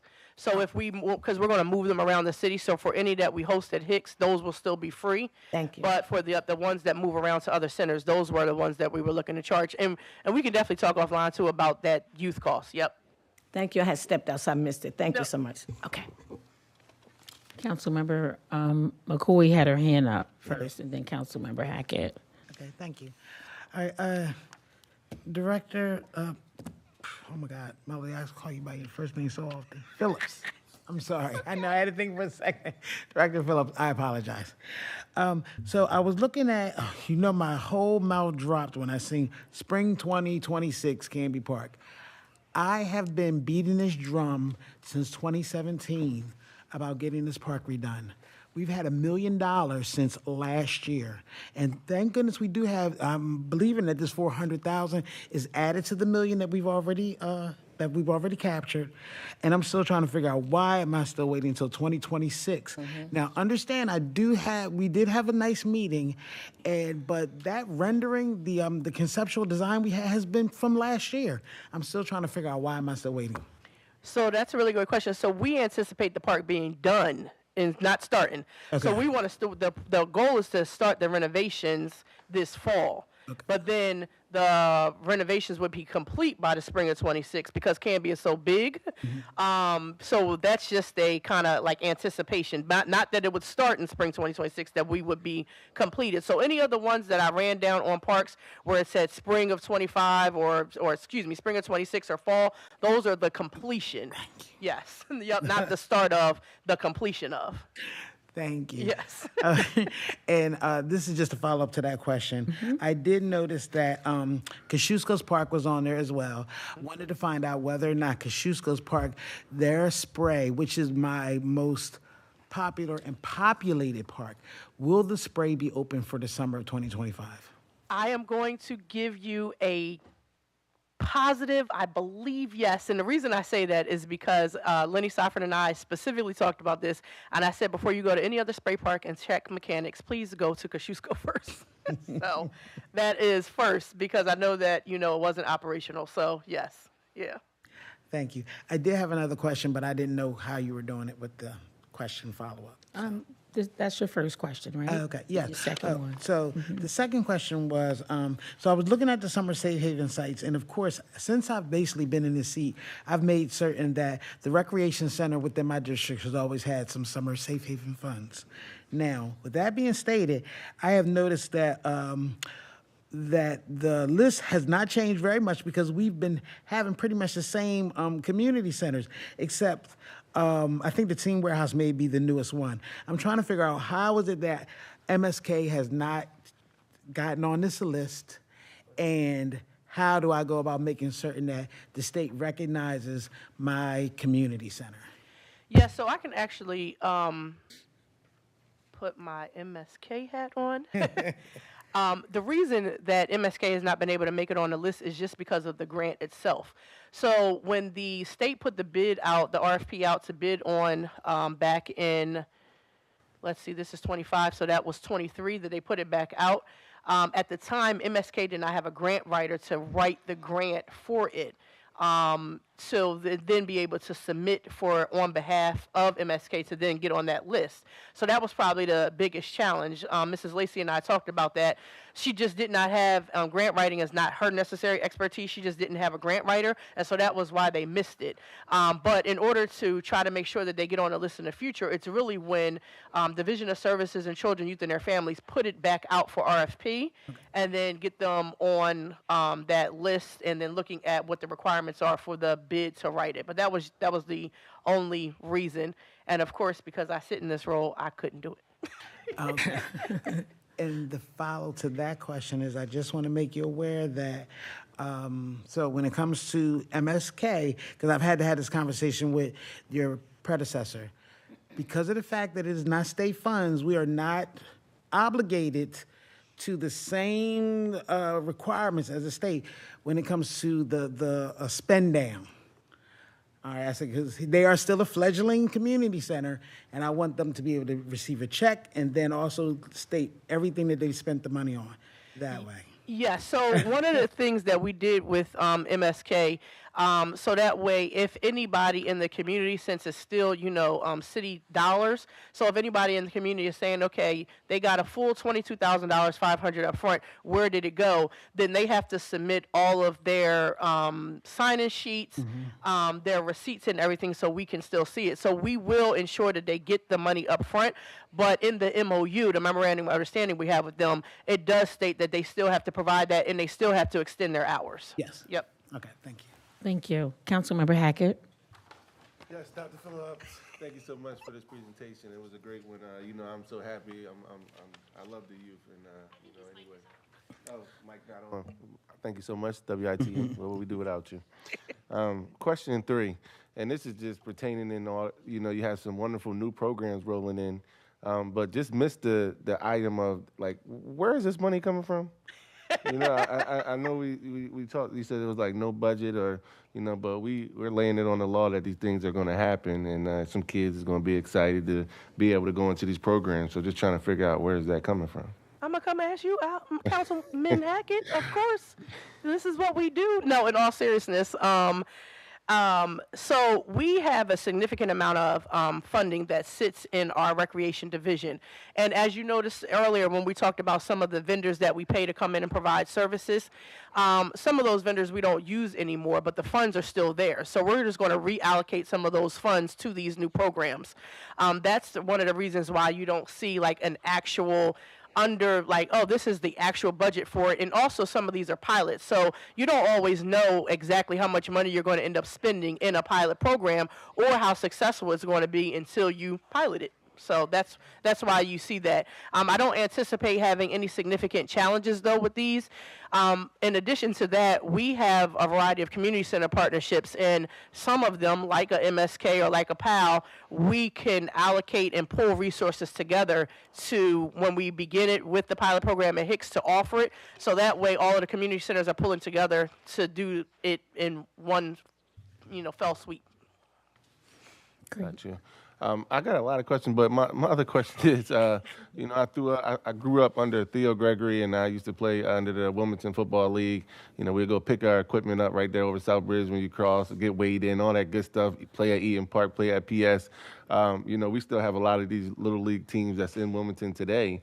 And I'm just saying, in the budget, I didn't see anything of how we was going to be able to support those kids. I know they don't. Possibly, it's not a city league, but they're city kids that are involved day in and day out. We talked about them over at the park over Northside and, wanting lines for them. This is something that they do after school where, we're, once again, another safe haven. How do we find ways to contribute to help to that success of these organizations? We talked about the field over at William Hicks Anderson Community Center, but I guess just a direct support into them for them to grow. They go to nationals. They get to expose our kids to so many different things. So just wondering. So especially if you're talking about, I don't know if you mean just like the little leagues for football, you mentioned it, or like youth or baseball, any of them? Yeah, so 'cause we got basketball, baseball, football. I mean, we're in football season now. I see the kids out there day and out, and then I see some of the kids, with no cleats, no, just little stuff. But I was just wondering, just a thought. Absolutely. So we always encourage organizations who might have an independent team, but they're not a part of the city's league, to first make sure that their kids get involved in the league. Because once you're involved in Parks League, then that's where we provide uniforms. We don't always necessarily provide cleats, but we provide uniforms. We provide additional resources. So, for example, when an organization reaches out and they ask to use the ball field for their particular team across the city, then our team says, hey, do you know that we actually have a league connected to what you're trying to do. So there's a citywide league for youth flag football. There's a citywide league for like T-ball, and sometimes they just aren't aware. So that's where the communication comes in. We'll say, oh, if you become a part of our actual league, then we fund pretty much everything once you become a part of the league. And then that's how we're able to collaborate with them. And it also allows us to let them know what fields might be better suited depending on where most of their kids live. Because sometimes they may see Eaton as a potential turf because it's a turf field, and they're like, oh, I want to come over there to practice. And I'm like, oh, wait, you're closer to this other part of town, so you probably may want to practice somewhere else. We did that recently, and Councilman Hackett helped us with it with 302 Sharks. Okay, thank you. I have two questions, Director Phillips, real quick, and you can just email this for the sake of time. I want to go to the public to see if there's any comments.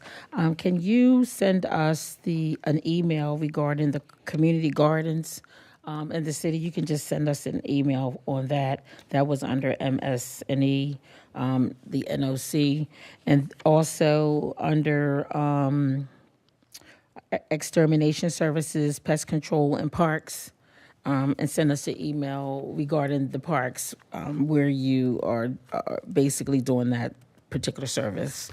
So, and the rest, I'll reach out to you. Councilmember Owens? Thank you, Madam Chair. I have two quick questions. So on question 3B, you talked about Film, Media, and Content Creation Lab. Will that be additional funds that will be needed to retrofit a room so that you can do like the podcasting, digital media editing, and stuff like that? Not currently. So two things. One is that we want to pilot it to see how much interest we're going to get in, youth wanting to sign up for it. And the other is that we want to reestablish a partnership. We have a partnership with Brown Boys and Girls Club, but we want to kind of get a little closer and reestablish because they have a music production studio. So we want to see if that podcast might be able to run out of that studio after we kind of reestablish that relationship. Now, if it's really popular, then in FY2027, we may come back around and say, hey, can we get some additional funding for it at that point? But right now, it's brand new. So again, a lot of these pilot programs, we want to see where it goes. And if it does have the capability at some point to outfit a room, we do have a room at Hicks that probably would be really nicely suited for it that is not always utilized a lot. So we could look at that. Can I follow up? Yes. So also with that, I do know a lot of adults are looking for content creation spaces, especially in the city of Wilmington, when it comes to podcasts. So again, that could be another opportunity to bring in non-traditional revenue for the center as well too, that you can reallocate that money for whatever program you want to put that money towards. But keep it free for the youth, and the adults could pay to rent out the space for a few, whether it's half an hour or hours on end. And then I had a second question as well too. Go ahead. When it comes to non-traditional sports, have y'all looked to expand opportunities or pilot programs?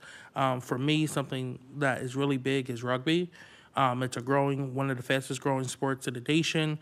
It also creates a lot of opportunity to get scholarship for our youth as well too, especially minority, Black, and brown youth, to get into the sport as well too.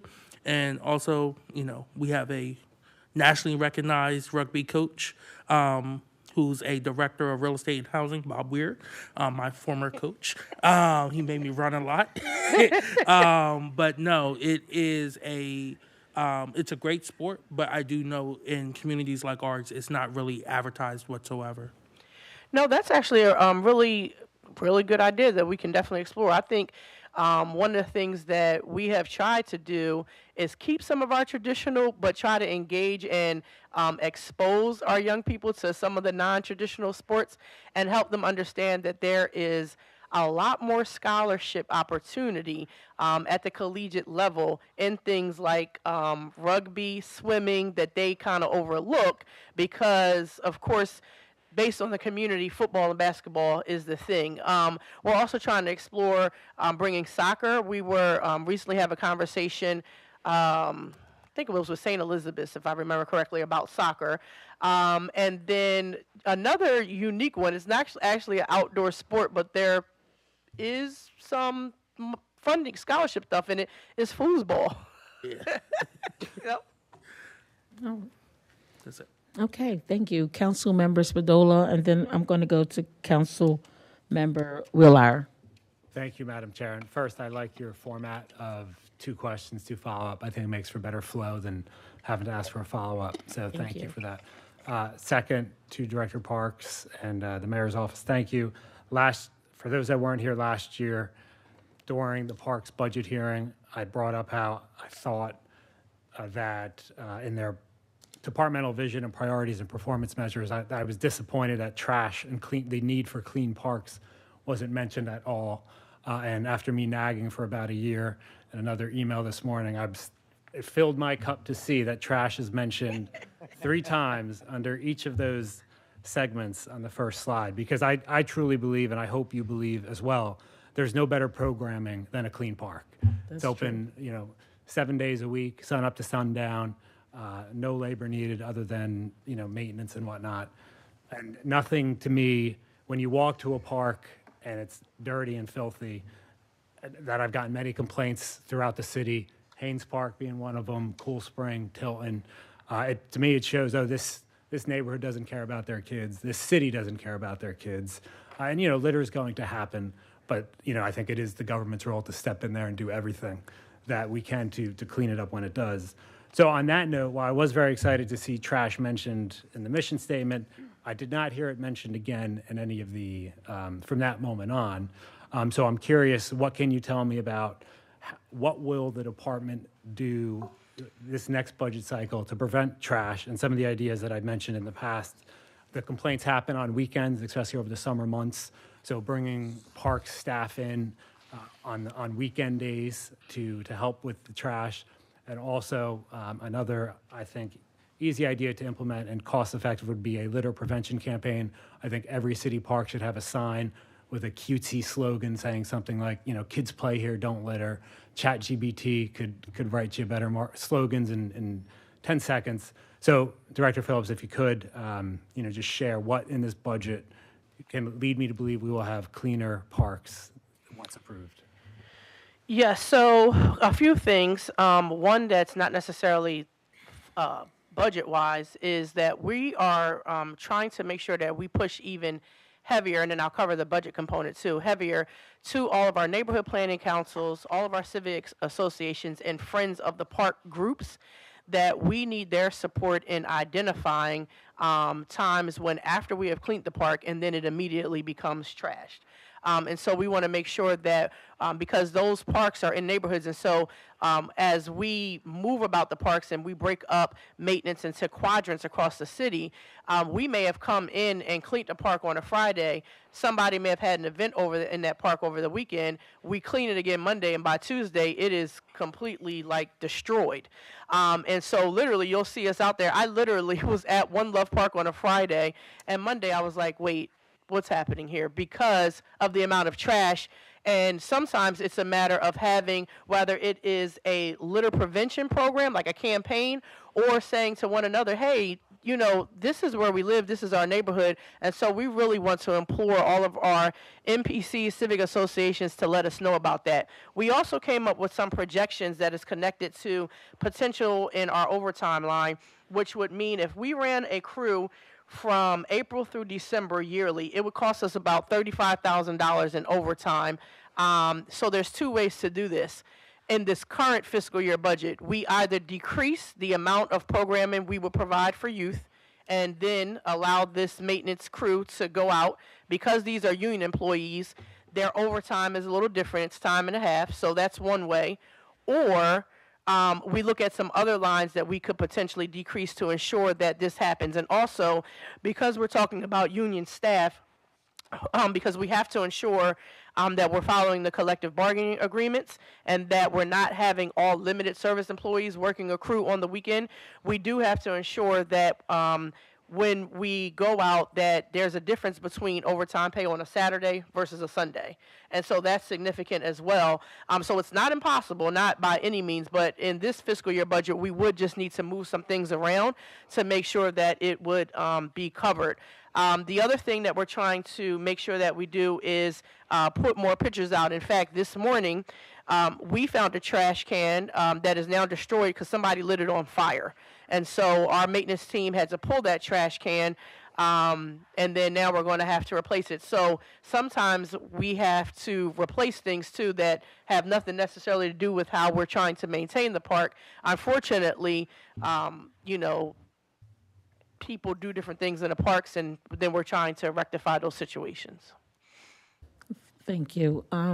We have another question. Yeah, I just want to say, I mean, I think that 35,000 is a drop in the bucket, relatively speaking. And I don't even think you need to go out until December. You could probably start, you know, make it weather dependent. But I think, you know, staffing the parks on weekends to clean up would really nip it in the bud. So thank you.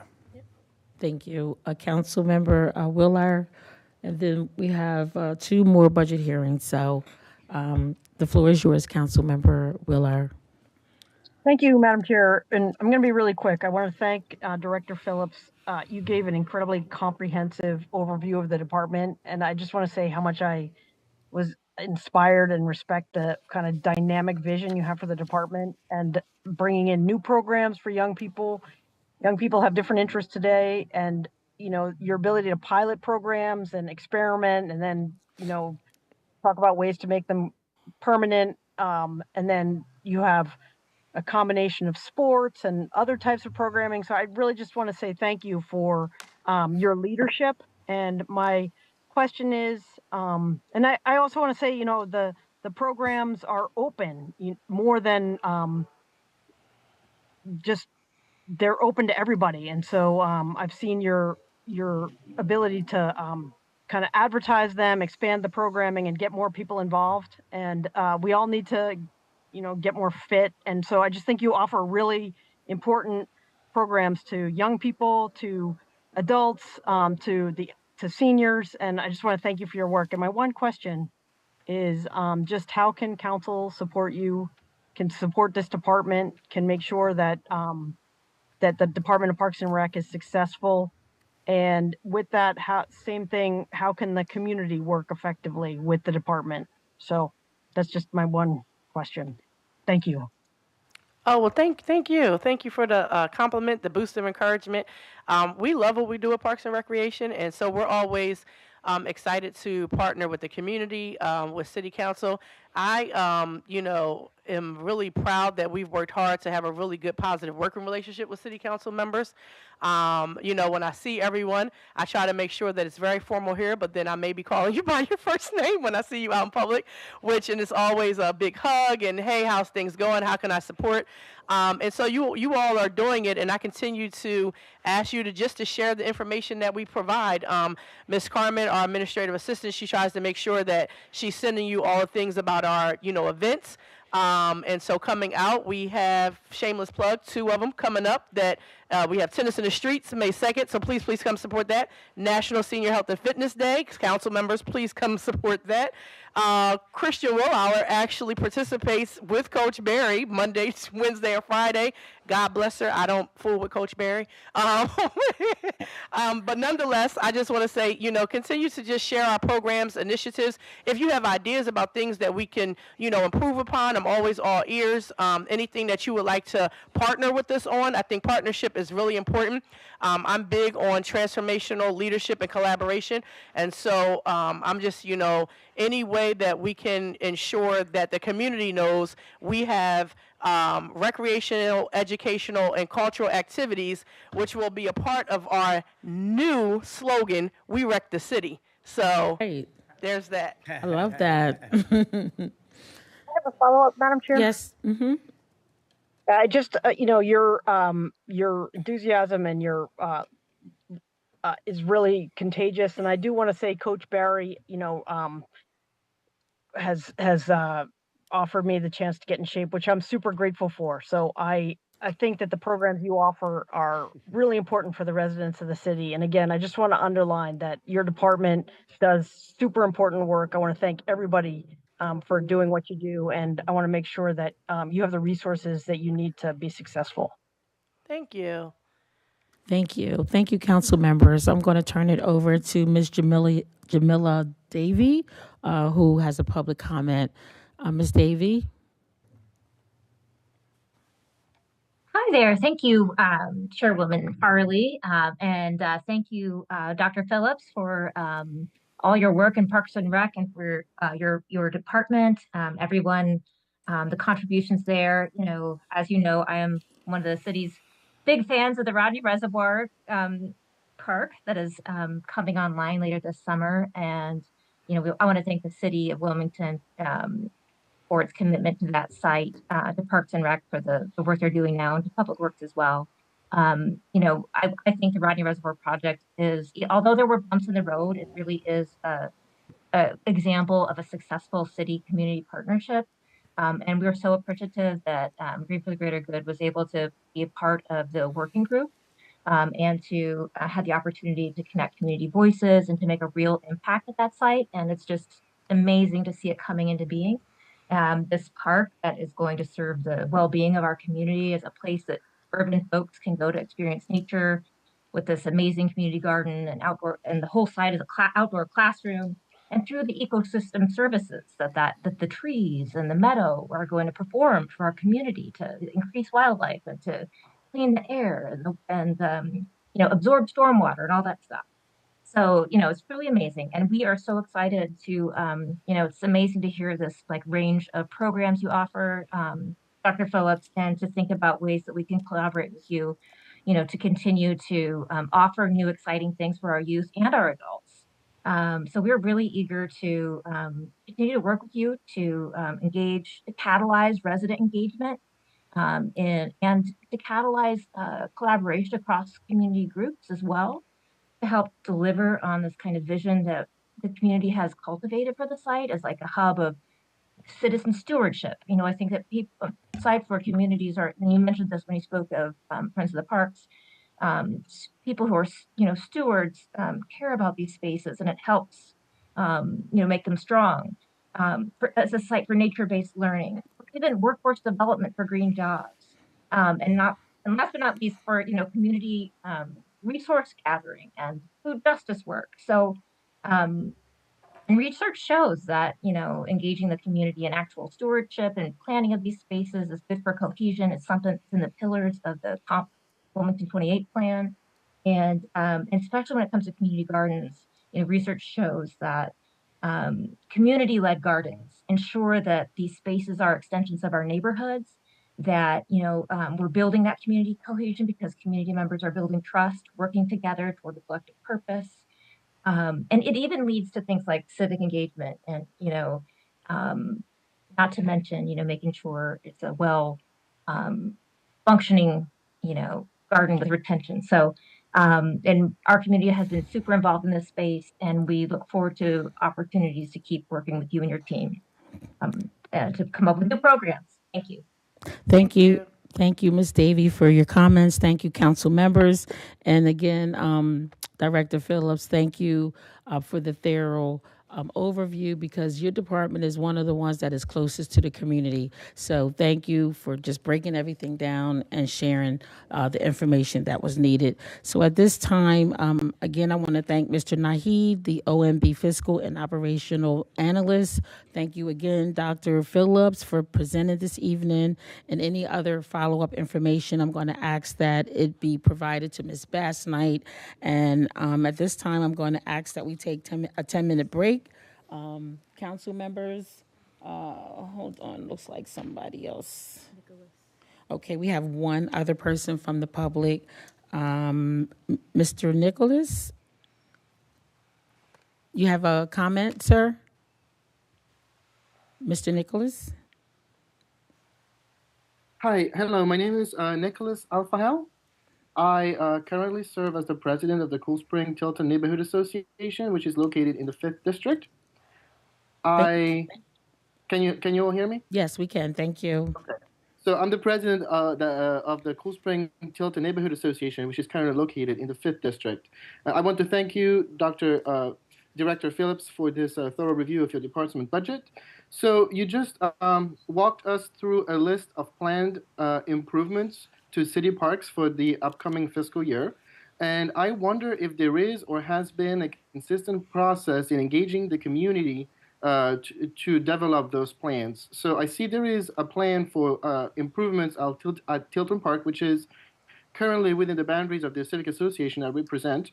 And to the best of my knowledge, my association nor the district NPC has been approached regarding the plan to improve that comfort station at Tilton Park. And so I was wondering whether you had a plan to approach us regarding this and maybe get our thoughts on what could be done with that facility.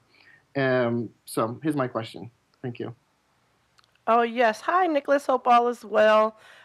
So, yes, when you see from the list where we mention all of the different park renovations, normally what we try to do is get out to each civic association or neighborhood planning council before the renovations actually start to make sure that the community members living in the area kind of have an idea that a renovation is coming, and then saying, okay, we've noticed and we've had member conversations with your city council member, and this is a park renovation that's planned. What would you like to see in the park?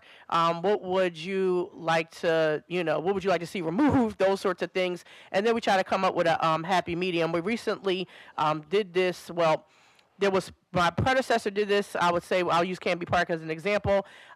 They did this, and then I've been in a few meetings as well. So we're really trying to make sure that the community, we have as much feedback as possible.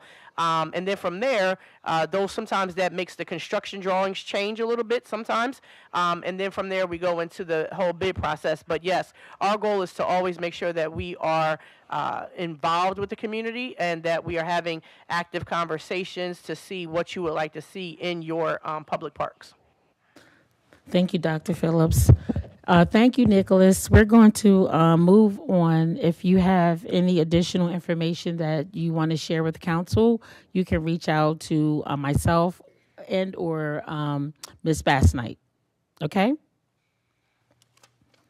And again, thank you for your comments. And at this time, again, thank you to Director and to your team and to everyone that presented tonight. Thank you very much. And to council, we're going to come back here at 6:29. Thank you. Thank you.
Good evening, honorable members of council, Chief of Staff Simmons, Deputy Chief of Staff for the Mayor, Stephanie Mergler, Department Heads, Office of OM&B, Sean Parks, Mayor's Office of Economic Development Director, and members of the public. I am calling to order the Finance Committee budget hearing for the Mayor's Office of Economic and Development as we are just resuming from a 10-minute break. First, I would like to start by recognizing members of the Finance Committee that are in attendance this evening by doing a roll call. Councilmember Darby, Councilmember Oliver, Councilmember Bracy, Councilmember Hackett, Here. Councilmember Spadola, President Congo. I would also like to recognize any other council members present. Councilmember Owens, Here. Councilmember Cabrera, Councilmember Wheeler, Councilmember Johnson, Here. Councilmember Field, Councilmember McCoy, Here. Councilmember Spadola. Present. Thank you, council members. I would like to inform everyone that public comments will be asked at the end of each department's budget hearing and that we look forward for participation from the public. Public comments are limited to 3 minutes. If there is any follow-up information during any of the budget hearings, Ms. Bass-Knight will track and follow up on those requests. The budget hearings are limited due to time constraints. I ask if all can be mindful and respectful of time. All budget questions should be of a fiscal budgetary matter only and will be limited based upon time limitations. I ask if my colleagues have any questions, please raise your hand. It is intended for each department to present, then questions will be slated afterwards. I will now turn it over to Mr. Winkler, Deputy OMB Director, to provide a financial overview of the Mayor's Office of Economic and Development, then followed by Director Park, as well as for a question and answer session with council. This hearing is tentatively slated for 90 minutes. Mr. Winkler. All right. Good evening, Madam Chair, and good evening, members of council. Could I get the first slide, please?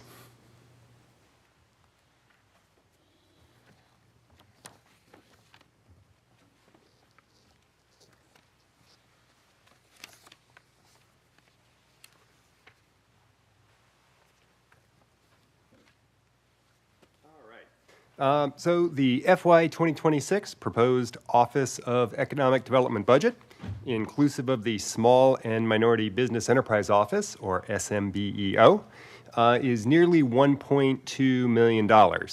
This is up $22,000 or 1.9% compared to the FY25 budget. Total staffing is 5 FTEs, which is unchanged from FY25. Total salaries and benefits are up nearly $43,000, and this is mainly due to employee steps and COLAs, along with increases to hospitalization costs. Material supplies and equipment, or MS&E, is unchanged from FY25, while debt service declined by $21,000 based on the existing debt service schedule. And finally, the total SMBEO budget is unchanged from FY25 at $22,600. All right, that concludes the OMB overview. Chair, the floor is yours. All right, thank you, Mr. Winkler. I'm going to turn it over to Director Park at this time. Great. Thank you, Madam Chair. And thank you to the members of City Council for the opportunity to present the Office of Economic Development budget here tonight. My name is Sean Park. I'm the Director for the Office of Economic Development, and I'm joined by Project Manager Peter Weir. And the other members of our office who are not present tonight include James Williams, the Small Minority Business Development Manager, Shantae Manning, the DB Analyst, and Marcy Moss, the Administrative Assistant. We can go over to the next slide, please. So our departmental vision remains consistent from last year. Broadly stated, we are committed to grow a diversified local economy that attracts new investments, talents, and opportunities for residents. We do that by working with large and small businesses and encouraging investments in strategic industries and locations in the city. And also by coordinating incentives and services with our state and local partners to attract more revenue to our city. Next slide, please. Our priorities as an office are to increase the city revenue tax base through new jobs and private investments and improve the quality of life for residents. We will also prioritize implementing the recommendations contained in the disparity study, which we will discuss in more detail in question number 2.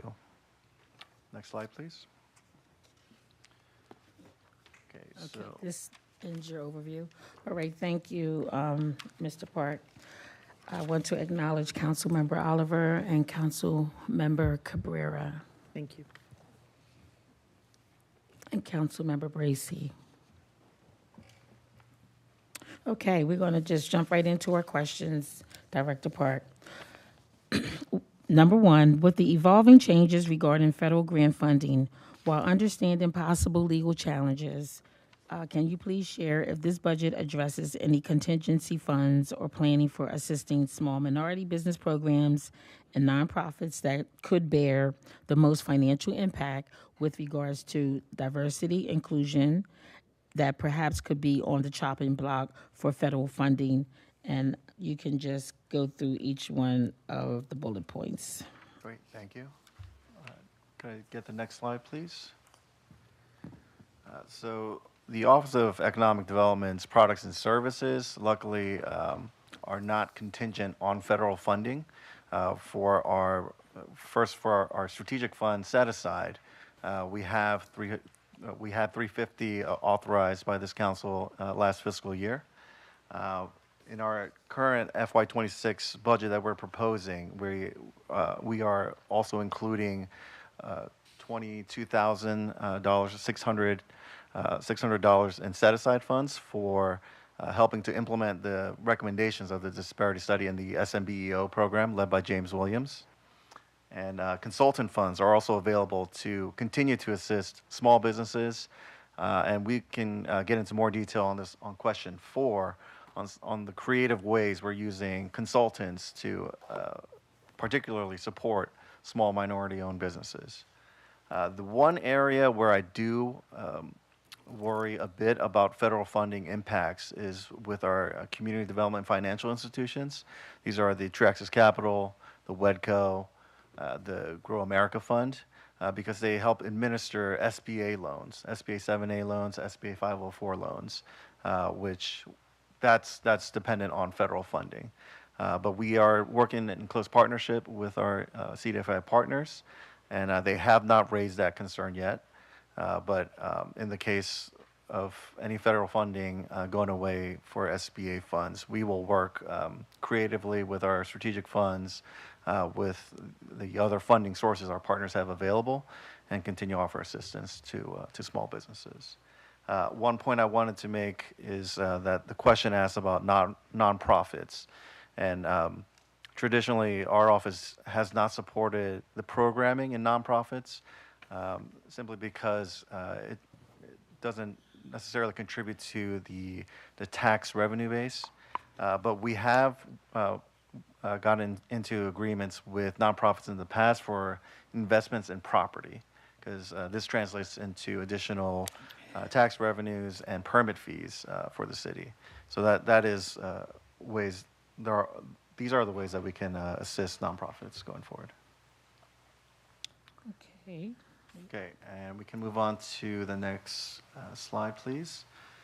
The question asks for the number of small minority businesses in the city of Wilmington. And this number is a bit difficult to get at an accurate number. But what we did do is reach out to Dun & Bradstreet, which is a nationally recognized kind of business intelligence data firm.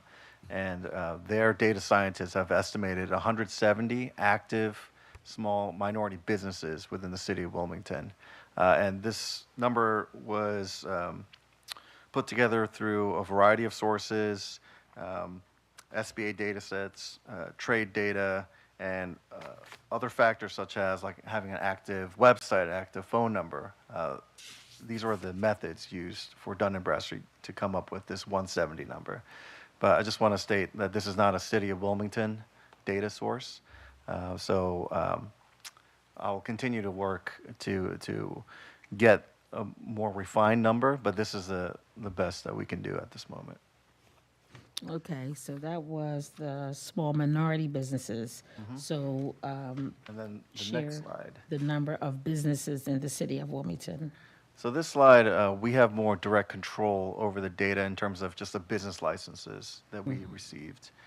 So in 2024, the calendar year of 2024, we issued 2,895 business licenses, which are tied to the industry types that are included in the last page of the business license application. So this is a number I feel relatively confident in. But I just want to make the point that these are business licenses and not necessarily kind of active businesses. So just because you have a business license doesn't mean you're operating as a business. But I do think that this is the most accurate number that the city can currently produce. Okay. All right, and C. Under 1C. Yep. And 1C was asking about the number of nonprofits in the city of Wilmington. We utilized a nonprofit search engine called GuideStar and combed through some of the data pertinent to the city boundaries.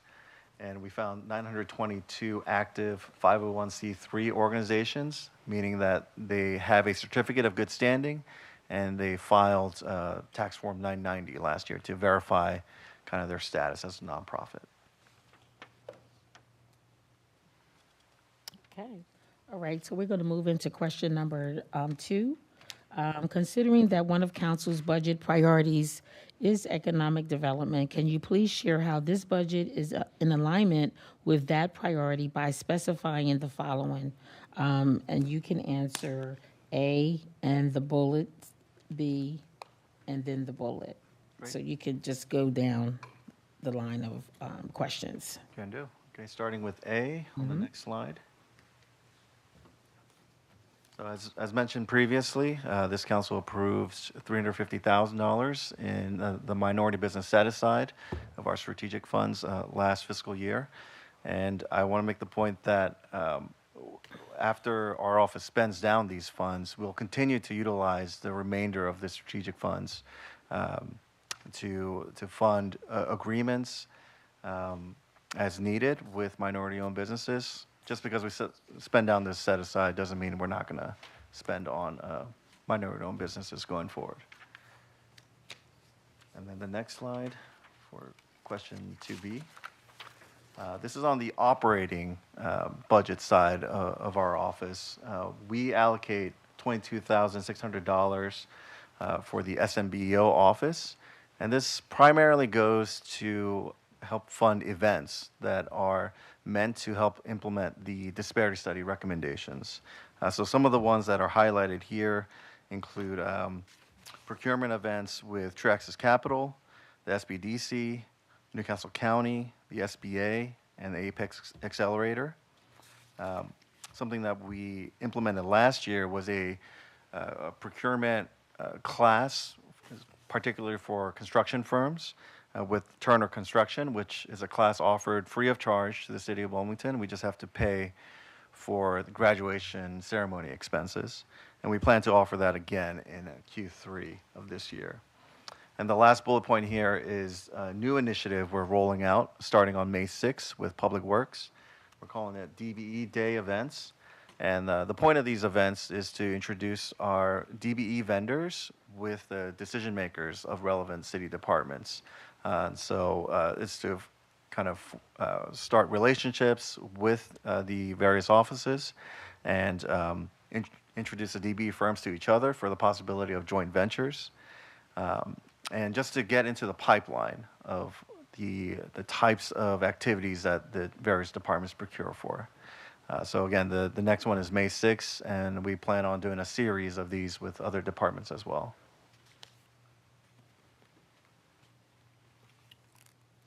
Okay, I believe we are on I, since this report has been issued, which is what, in February 2023. Can you share if there has been any growth with the disadvantaged business enterprises? Yeah, so this is some data that we were able to produce from our new software, B2G Now. We spent some consulting funds last year to initiate this new software. From last year, we're seeing an increase of 46 new DBE certified, which is a 15% increase year over year. And 8 renewals were completed in the calendar year of 2024. We have a total list of firms of DBEs at 89, and all of these firms will be listed in the next slide and categorized based on professional services, non-professional services, goods and services, and architecture and engineering as well.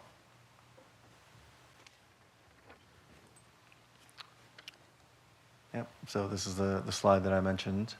So this is our current list of DBEs that we've kind of vetted through our old DBE registration procedure, where it was simply kind of a spreadsheet that we updated on a quarterly basis, and now it's automated. Potential DBE vendors can register online, and during that transition process, we've kind of crystallize our list to the 89 that you see here. So these are the firms that are on our list, and I forgot to mention the construction firms that the 29 construction firms that are included in our list as well.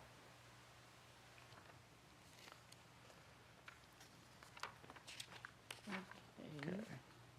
So the next question covers funds set aside for tracking data. This year, we are working with the Department of IT to spend $40,000 to implement a new subscription within B2G Now called Contract Compliance.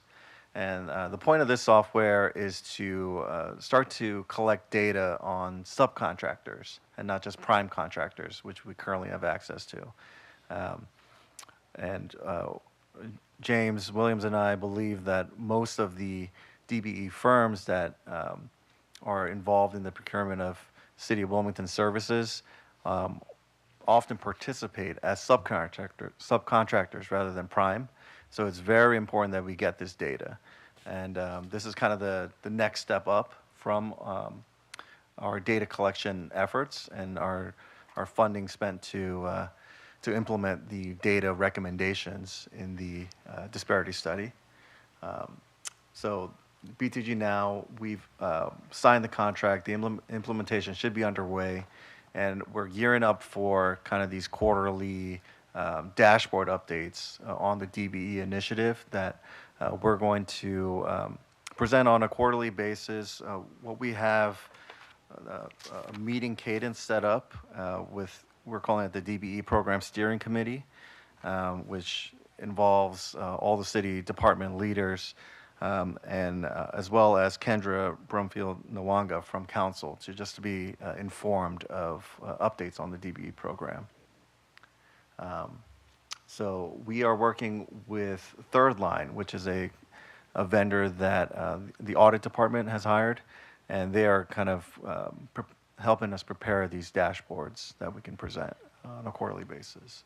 And then lastly, I wanted to just mention how we hired a DBE administrator, Shantae Manning, in FY24, and the salary has been moved from finance to the Office of Economic Development, and she helps collect this data and prepare the dashboards as well. Okay. All right. I think you covered all the bullets, correct? I think so. For 2. Okay. All right. So we're going to move to question number 3. Since Wilmington's UDAG Corporation entered into a multi-party loan and participation agreement with Grow America Fund and Discover Bank to establish a revolving loan fund, that the Grow Wilmington Fund was intended to make loans to small businesses in the city of Wilmington under the Small Business Act. Can you please share the number of small businesses in Wilmington that has benefited from this collaboration within the last 2 years and the amounts? And you can answer the bullets. Yes. Can I get the next slide, please? Okay, so the first bullet point is just speaking of the overall investment of the Grow Wilmington Fund. It started in 2014 with UDAG making a contribution of $1 million, which was leveraged to attract $4 million additionally from the Grow America Fund and Discover Bank. And it's meant to be a revolving loan fund. 8 loans have been issued from this fund with a total amount of loans made at $4,287,000. And the total jobs retained or created from this investment was at 78. There's currently $481,773 in funds available to invest. And this funding comes from 2 loans that have already been paid out since the inception of this fund. Now, I can't report any new loans coming from this fund in the last 2 years because of some unique funding circumstances. First is ARPA, the availability of ARPA, and how our office has helped administer 8 ARPA agreements with a total of about 100,000. So just having those funds available to compete with Grow Wilmington funds, businesses often opted for ARPA. And then another loan fund that emerged is the Grow Newcastle County Fund in 2023. Now, this fund is structured similarly to the Grow Wilmington Fund.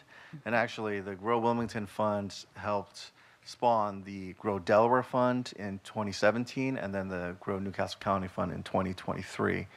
But I just want to point out that $700,000 of Grow Newcastle County funds were committed to Wilmington businesses since 2023. And for us, that's still a win because Wilmington businesses are being funded. And then I also want to point out that WEDCO is another CDFI organization that offers loans to small businesses in Wilmington, administered 5 loans to 5 businesses at a total amount of $150,000. Now, WEDCO has loan targets that are a bit smaller than the Grow Wilmington Fund. WEDCO loans are typically $50,000 or less, whereas Grow Wilmington funds typically start at loans of $150,000. So there's more requirements needed to qualify for a Grow Wilmington Fund loan. But we rely on the Grow America Fund for their underwriting, technical assistance, and we referred a lot of businesses to them, to WEDCO and Traxxas as well, just to find the right fit with the loan partner. Okay, thank you. We're going to move right on to number 4. Notwithstanding that OED's FY 2026 budget totals $1.17 million, can you please share the percentage of this budget that's direct costs for the small minority business program and specify, and then you can just go right down to the 2 bullets. Sure. So in terms of the share of the percentage of the budget, I would separate it with the 2 personnel that help run this office, James Williams and Shantae Manning, and then the $22,000 that's set aside for the SMBO office. So in total, about 20% is specifically allocated for the SMBO office. But that's not to limit that percentage. We still use a lot of consulting funds, a lot of other operating funds to help fund minority-owned businesses and small businesses. So I would just set the low limit at 20% for our share of funding. As mentioned earlier, here are some of the events that we help fund with the SMBO budget. And then I want to talk more in detail of the ways we use our consulting funds to assist small businesses. First is with business needs assessments. We work with a SBDC consultant to work one-on-one with business owners and come up with either a business plan or kind of strategies on what they're missing in their business. Because some businesses aren't ready for a strategic fund agreement because those agreements come with clawback clauses in case they don't meet performance metrics. So we want to get them set up with the needs that they actually have. So it could be for kind of smaller businesses, early stage businesses, that we get them connected with a consultant. We'll pay for that service. I mean, we're aiming for up to 10 businesses to take advantage of this. Thus far, I believe 5 businesses have utilized this service. And another consulting service we offer is to work one-on-one with a social media strategist to just come up with new social media, I guess, tactics for the business owner to generate more foot traffic, more revenue. And that's a service that we also started paying for. And we hosted a class in this fiscal year as well on some social media training. And so these are some needs that business owners have come to our office for, and so we're responding to those requests. And then a new initiative we're rolling out is paying for a consultant to help small business owners with the applications for some of the larger state incentives, like the Downtown Development District program, other loan fund applications, which often that process alone stops small business owners from just going through and submitting an application. So just having kind of a coach to go through the application and support small businesses and getting access to funds. For us, that's a way we use our operating funds to continue to support businesses. And then I also want to mention ways we're using our strategic fund we traditionally use it for kind of job incentive agreements based on the wage tax revenue that the city expects to receive. But we've also used it for certain investments in property, signage, facade improvements, studies on architecture and engineering feasibility, and critical infrastructure as needed. So these are some more flexible ways that we're spending our strategic fund that prioritize investment in property.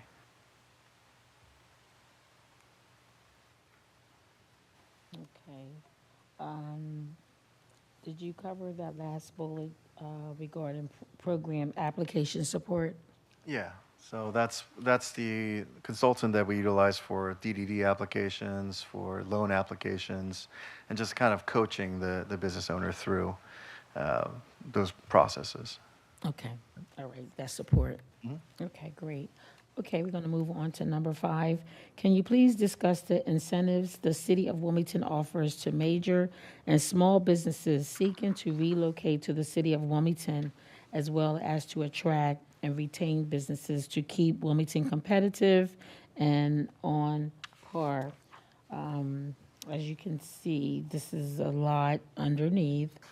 So we'll start with the first bullet, then we'll go to specifying under A, then we'll go to that bullet, then B, C, and D. Sure. Okay? Get the next slide, please. So this slide is meant to just be an overview of all of the incentives that we offer and we offer with our partners, including the state of Delaware, just to attract small and large businesses to our city. Starting with the strategic fund, as mentioned earlier, we use these funds to attract, retain, and expand existing businesses within the city.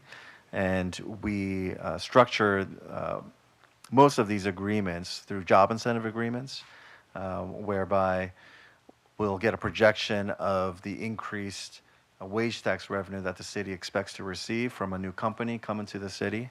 And then we'll offer kind of a grant up front with many conditions based on performance.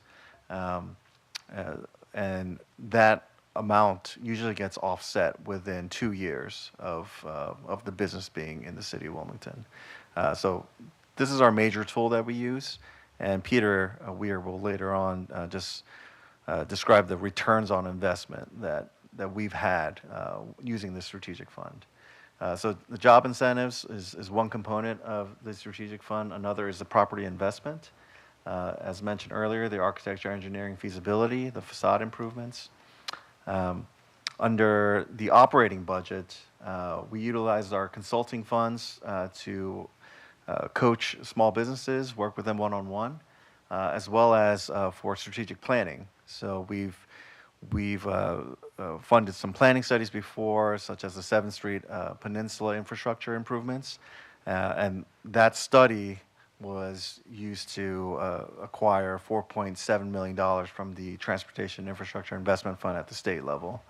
And we've utilized consulting budgets to study new industries such as life sciences.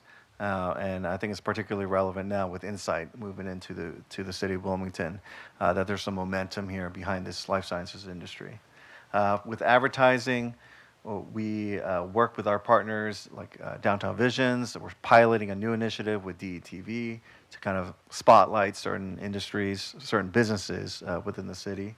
And then we advertise in site selection publications such as Business Expansion Journal and Site Selector Magazine. With the capital budget, we use our site acquisition and site improvement funds as needed. The site improvement fund is really utilized for new economic development initiatives that require kind of investment in public right-of-way or brownfields remediation, and we just kind of want to have these funds available in case these opportunities emerge, and we can help fill the gap. The state incentives I will cover in the next slide, which is specifically about the state of Delaware.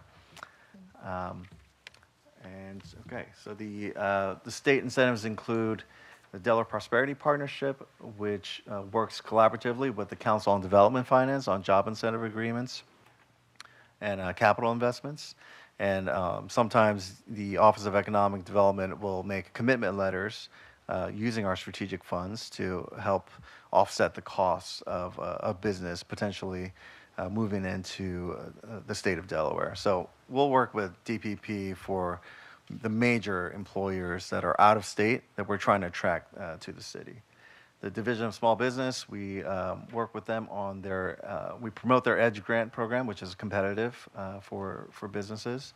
And then we're trying to help them use their small business credit initiative funds more. There's about $60 million of funding that are out there. And it requires a partnership with CDFIs. But that's definitely a target of our office for this next fiscal year. As mentioned earlier, the Transportation Infrastructure Investment Fund, the state has committed $4.67 million for improvements on the 7th Street Peninsula, consistent with the WMAPCO plan from 2019. And then the Delaware State Housing Authority is an important partner because of the DDD program. And in the last round, they committed nearly $4 million in reservation awards to Wilmington projects. Okay, can I get the next slide, please? Okay, this question asks specifically about any support for the Cultural Restoration Project.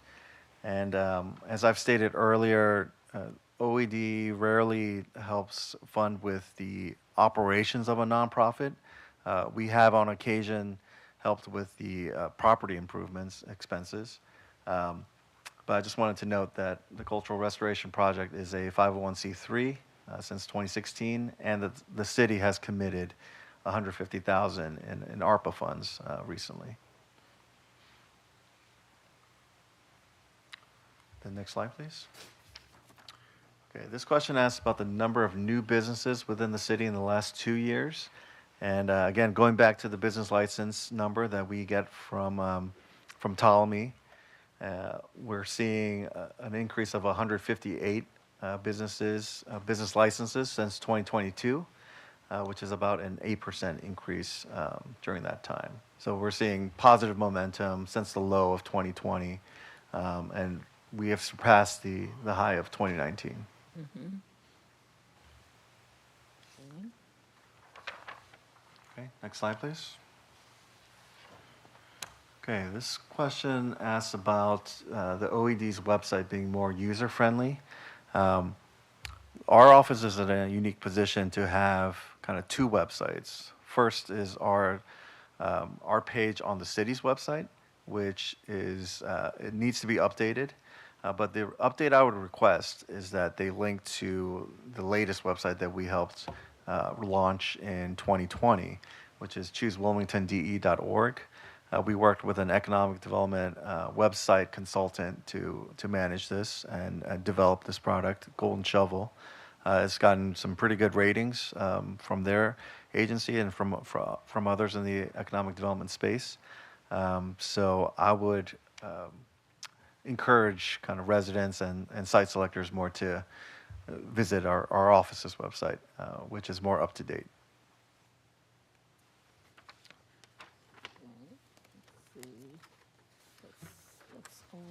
Okay. And then for the potential impacts on SB number 33, which asks about a downtown development corridor rather than a downtown development district. The potential impacts, I first wanted to state what the impacts of the DDD program have been since 2015. So the current boundaries are 275 acres in our central business district. Since 2015, this district has attracted $466 million in private investment, and the state has committed over $26 million in funding for completed projects. And we have a little over 100 projects completed in Wilmington using the DDD, 50 large projects, 54 small projects. Now we are an outlier in terms of our district performance relative to other districts. We have attracted roughly 90% of the private investment in the state. So these are fantastic numbers. And I just say that to preface any potential impacts of SB number 33. There's a lot of unknowns at this moment. It's currently in the Senate Elections and Government Affairs Committee as of January 3rd of this year. And the unknowns for me are the requirements on a contiguous area, increased state funding for the DDD program so that are not competing with the DDD districts, as well as, where this corridor is going to be located, kind of the restrictions there. And yeah, we're still waiting on some more movement here, some more clarity. But I just wanted to show in the first bullet point what the potential impacts could be if you line up the right private investment and incentives to encourage these projects. Okay, all right. We're going to move right on down to question number 6. Okay, so can you please discuss the planned budgetary use for $1.8 million fund balance in the strategic fund as of the latest annual comprehensive financial report, considering the fund balance has been a similar amount for the last 2 fiscal years? And we will start with A, the bullets, B, the bullet, C, and you can work your way down to E in the last bullet. Thank you. And for this question, I will turn it over to Peter Weir, who worked closely with the Department of Finance to assemble this data. Oh, okay. Thank you. Welcome. Thank you, Director Park. Thank you, Madam Chair and members of Council. For the first part of this question refers to what our projected pipeline revenue is looking like for projects. Currently in this moment, we've got 3 projects that are kind of in the agreement pipeline. As of now, what we can estimate, initially, we're looking at about a $40,000 revenue generation from combined wage, construction tax, and permit fees. And then those 3 projects also amount to about $1.9 million in private investment in the city. Next slide, please.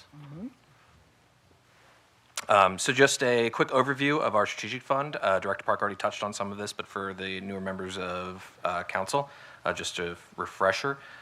Established by legislation in 2002 to provide a tool to provide financial incentives to businesses. Purpose to attract and retain jobs. It was modeled off of the state's fund. The amounts based off job numbers and wages returned. There are also performance requirements and clawback provisions. As you can see, our original infusion was in 2002. We then got another one in 2004, 2007, 2008, 2013, 2020, 2021, 2023, and 2024 for a total funding to date of $18,710,000. And that to date has given us a return of wage taxes at $158,804,171. Next slide, please.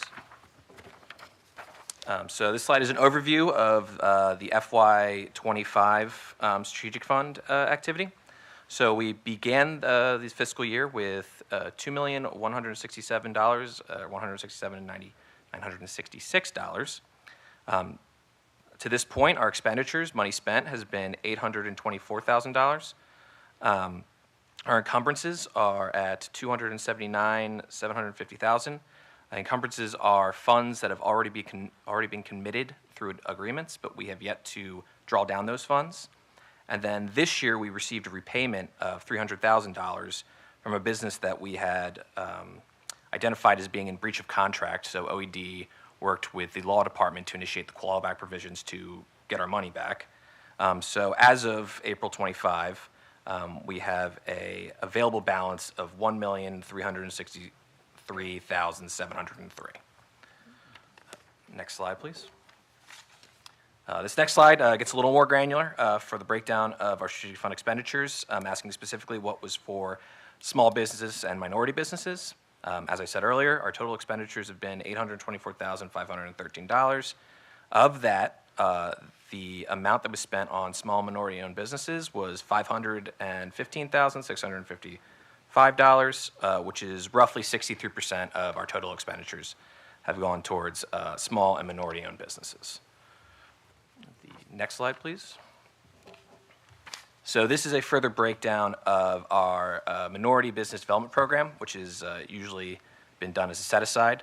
The top part of the graph, you can see the infusions we've received as part of this set-aside program, the most recent one being this past fiscal year in 25 of $350,000 for a total of $1,150,000. Then the bottom part, you can see our expenditures on minority-owned businesses through these fiscal years. This fiscal year, we went $371,743, which is higher than, as Director Park pointed out earlier, higher than what our set-aside was. So we have spent that down this fiscal year.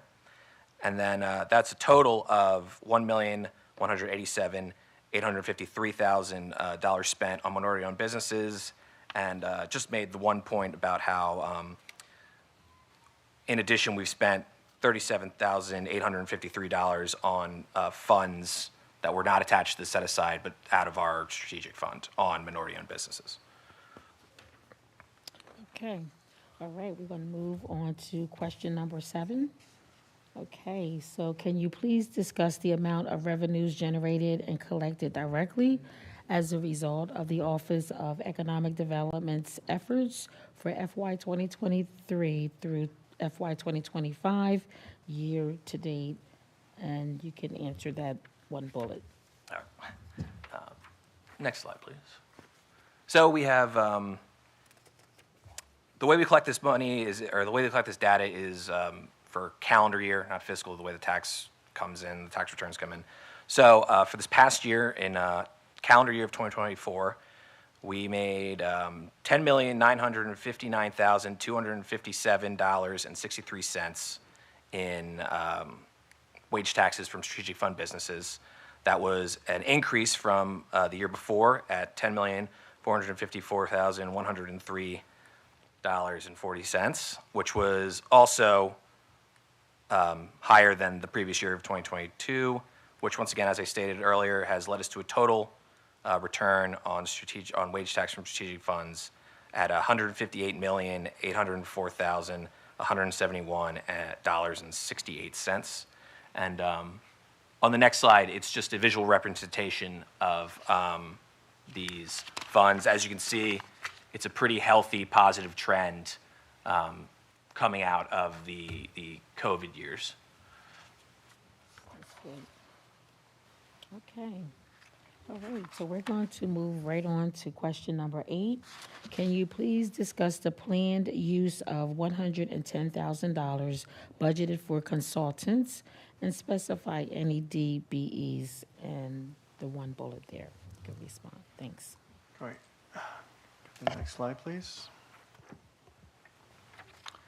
Okay, so OED intends to spend $95,000 on consulting support for development and infrastructure projects, and then $15,000 specifically for SMBEO programming, for a total of $110,000.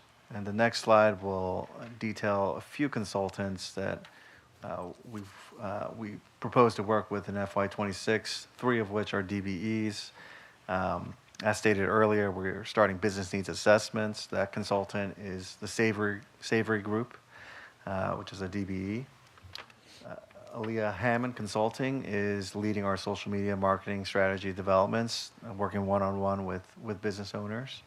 And then Aaron Hutt Consulting is providing the application support services that we requested.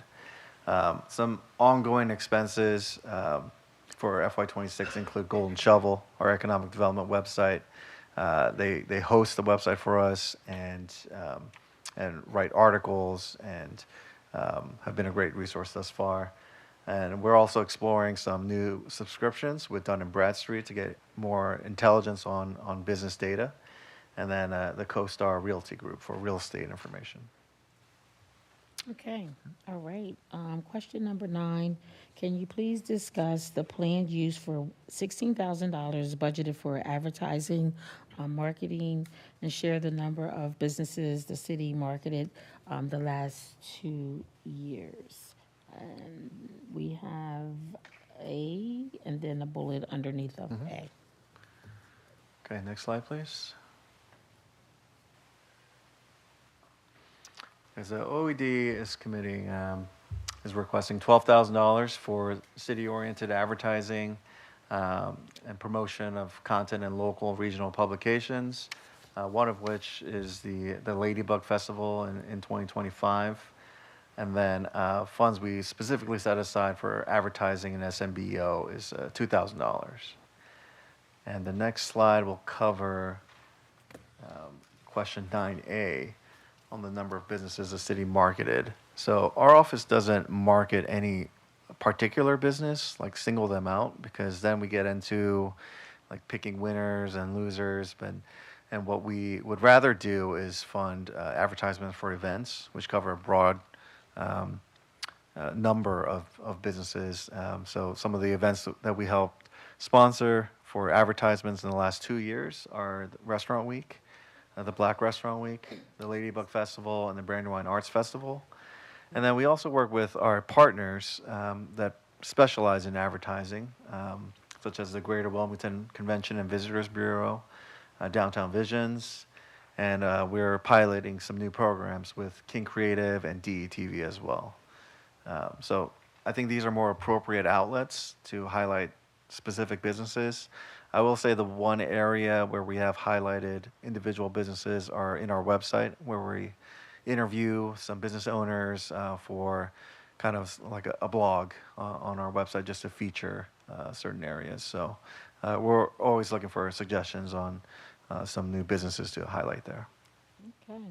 All right, we're going to move right into question number 10 regarding providing your FY26 proposed organizational chart with the total number of employees. And you can speak to the chart. Sure. Okay, next slide, please. So we have a total of 5 full-time employees. Three are appointed, as indicated by the asterisk.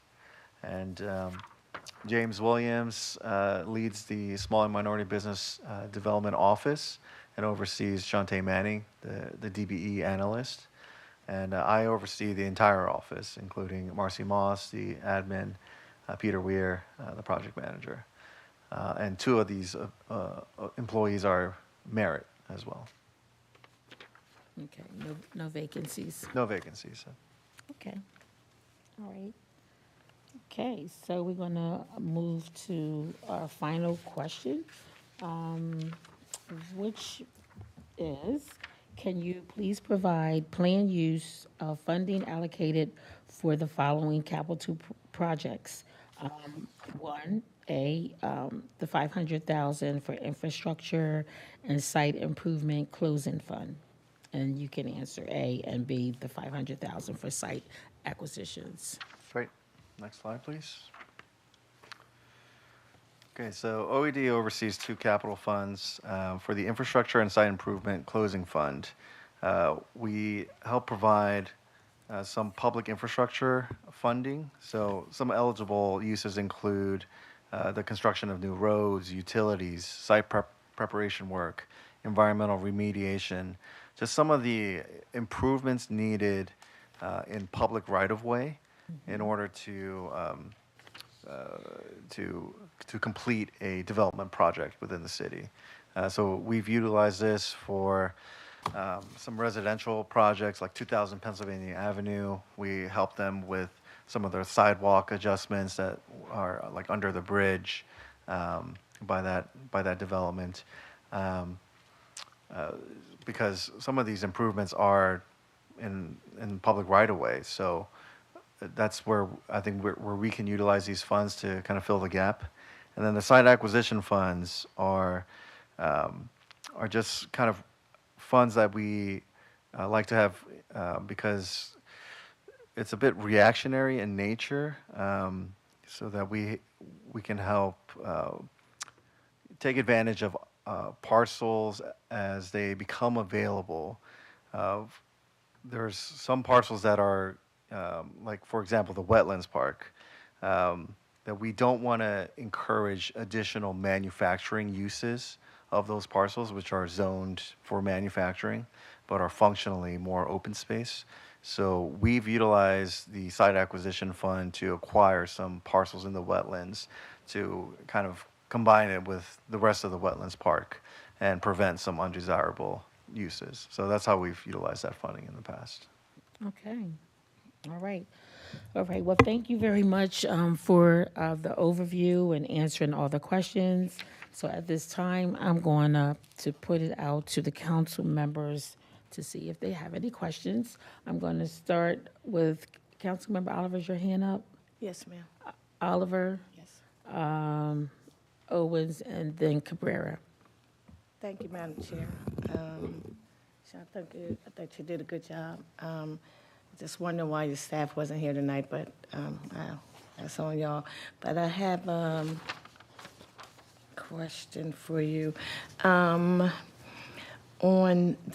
As question number 1A and 1C, when you stated that you were using the consultants for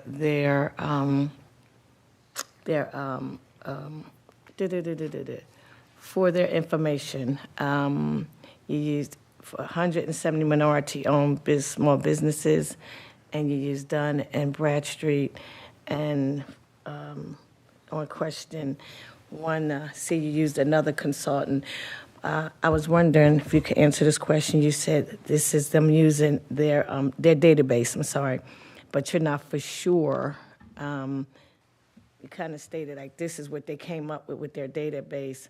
I guess I'm thinking for your department, you would know how many minority-owned businesses there are in Wilmington by now, and also how many active organizations in Wilmington by now. And I guess my question is, why are we using consultants when I'm thinking that's what your department is assigned to do? Am I missing something?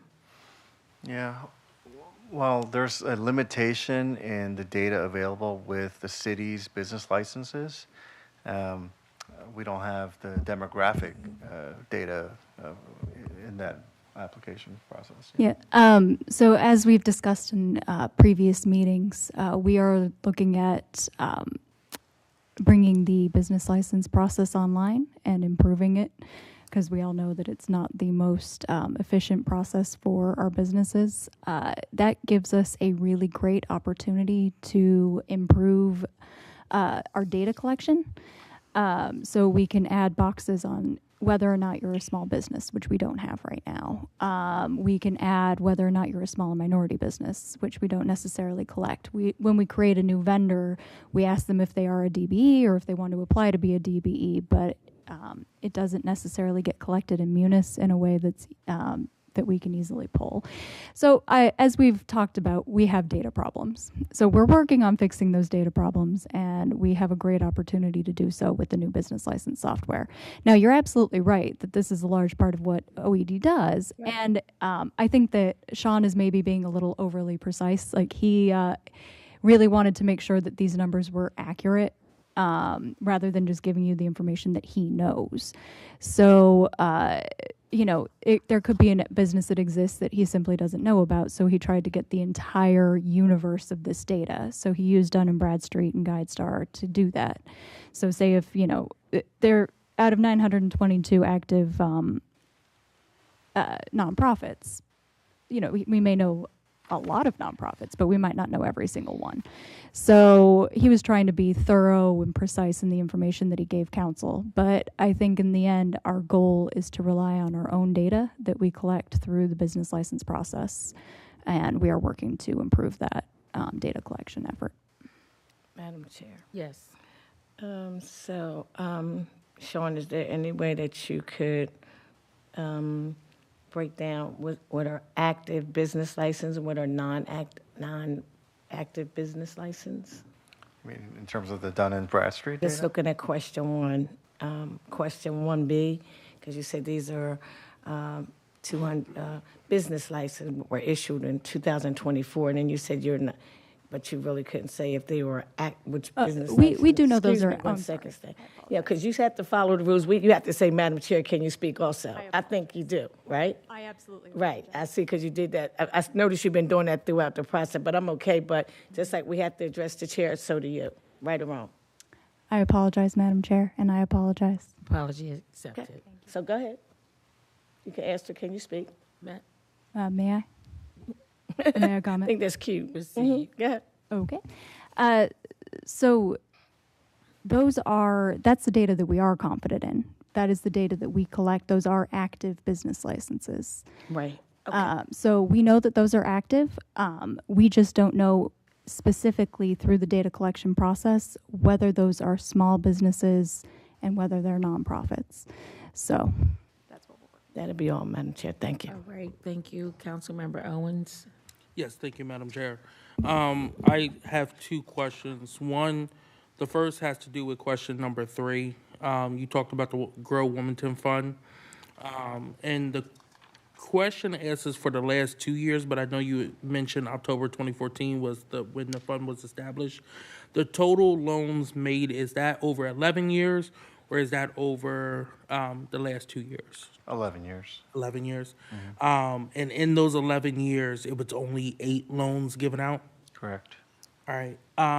So my 2 follow-ups with that question is, how many out of the 8 were minority small businesses?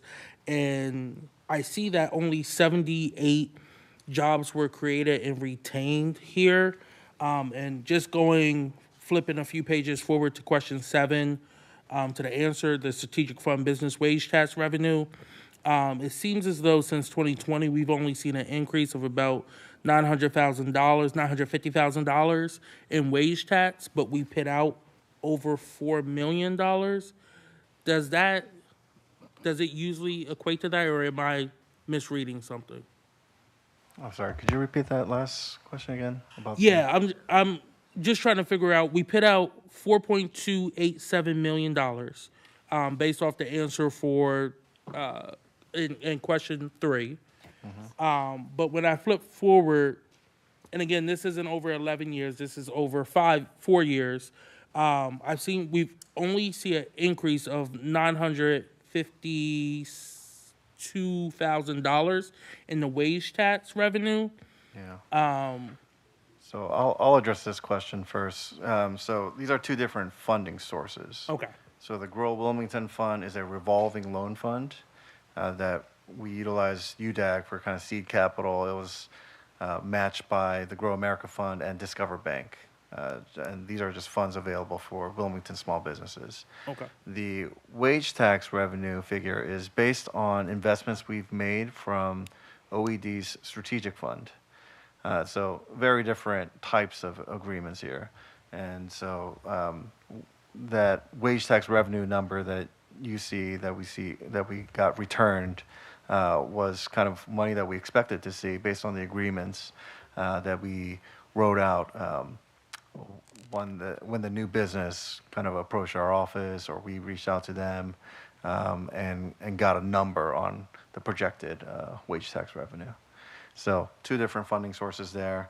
In terms of your first question on the number of minority-owned businesses, I believe 2 out of the 8 were minority-owned. I will double-check on that. But these were kind of agreements made. I think a lot of it was from like 2015 to 2020. And as I mentioned earlier, this relationship between UDAG and the Grow Wilmington Fund and Grow America Fund, it kind of spurred new kind of copycat revolving funds at the county level and the state level.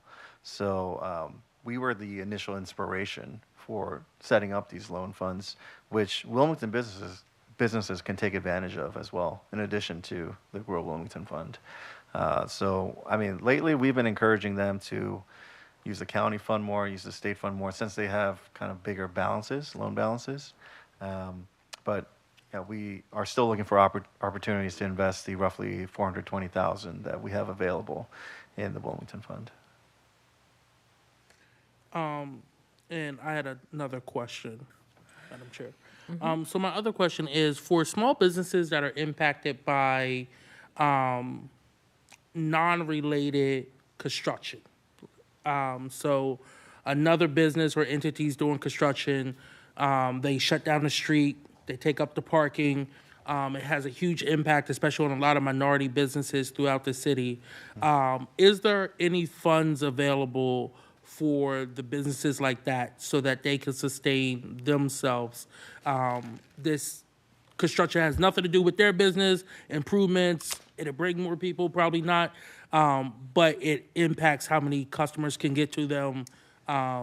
People, again, we have an issue with parking throughout the city already, so is there any funds for that? Yeah, so we've utilized both ARPA and our strategic funds to reimburse businesses that were negatively impacted by some construction projects happening around their premises that reduced foot traffic.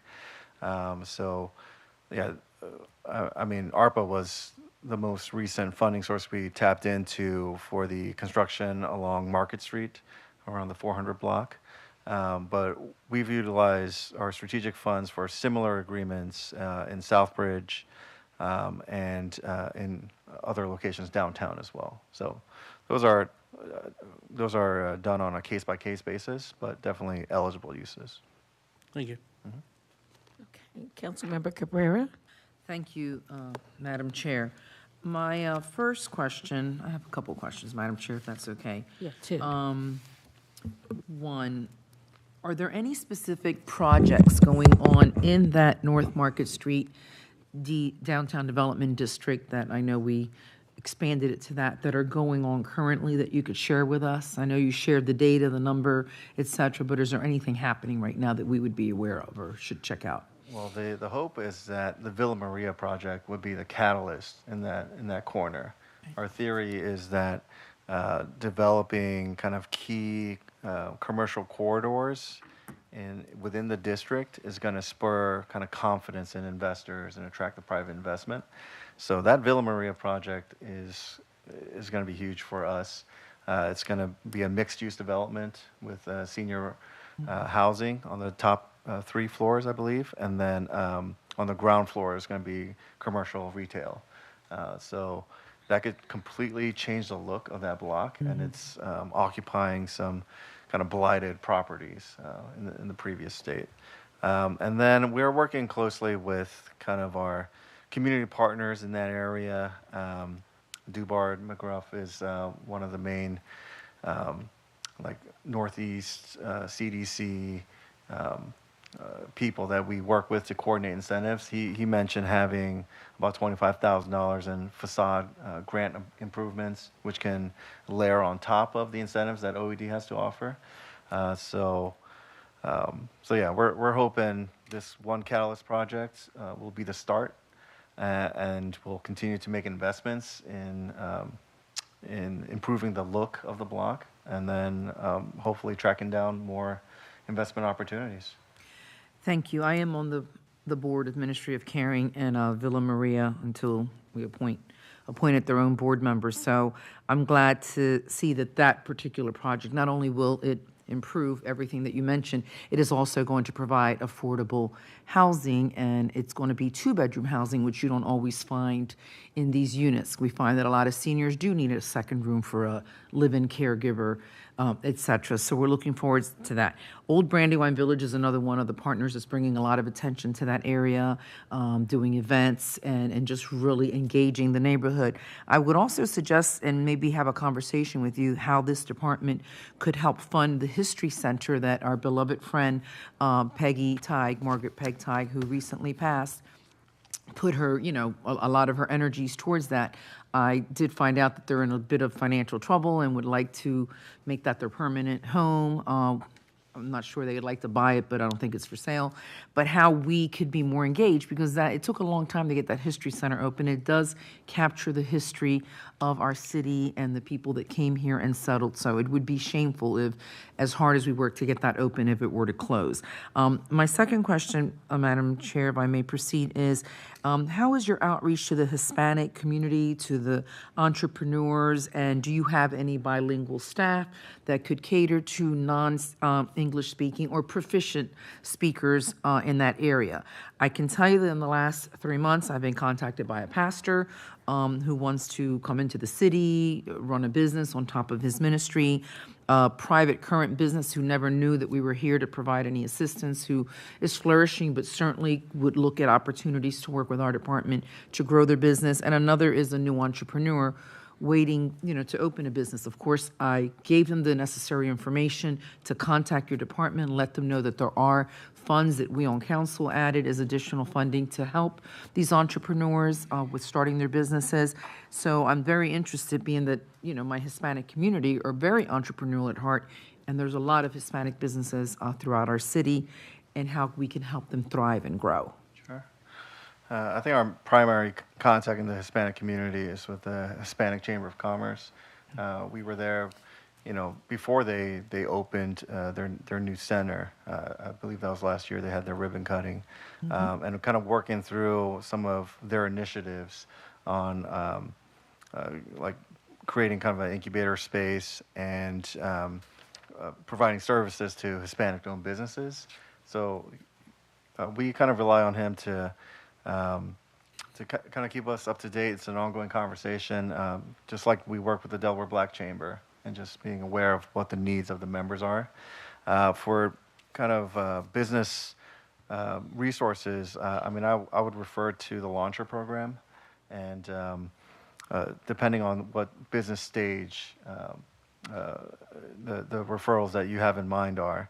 But they run a very good program to get businesses from zero to a business plan, and just getting started. And we're actually participating in the Barclays pitch competition that's held in conjunction with the Launcher program.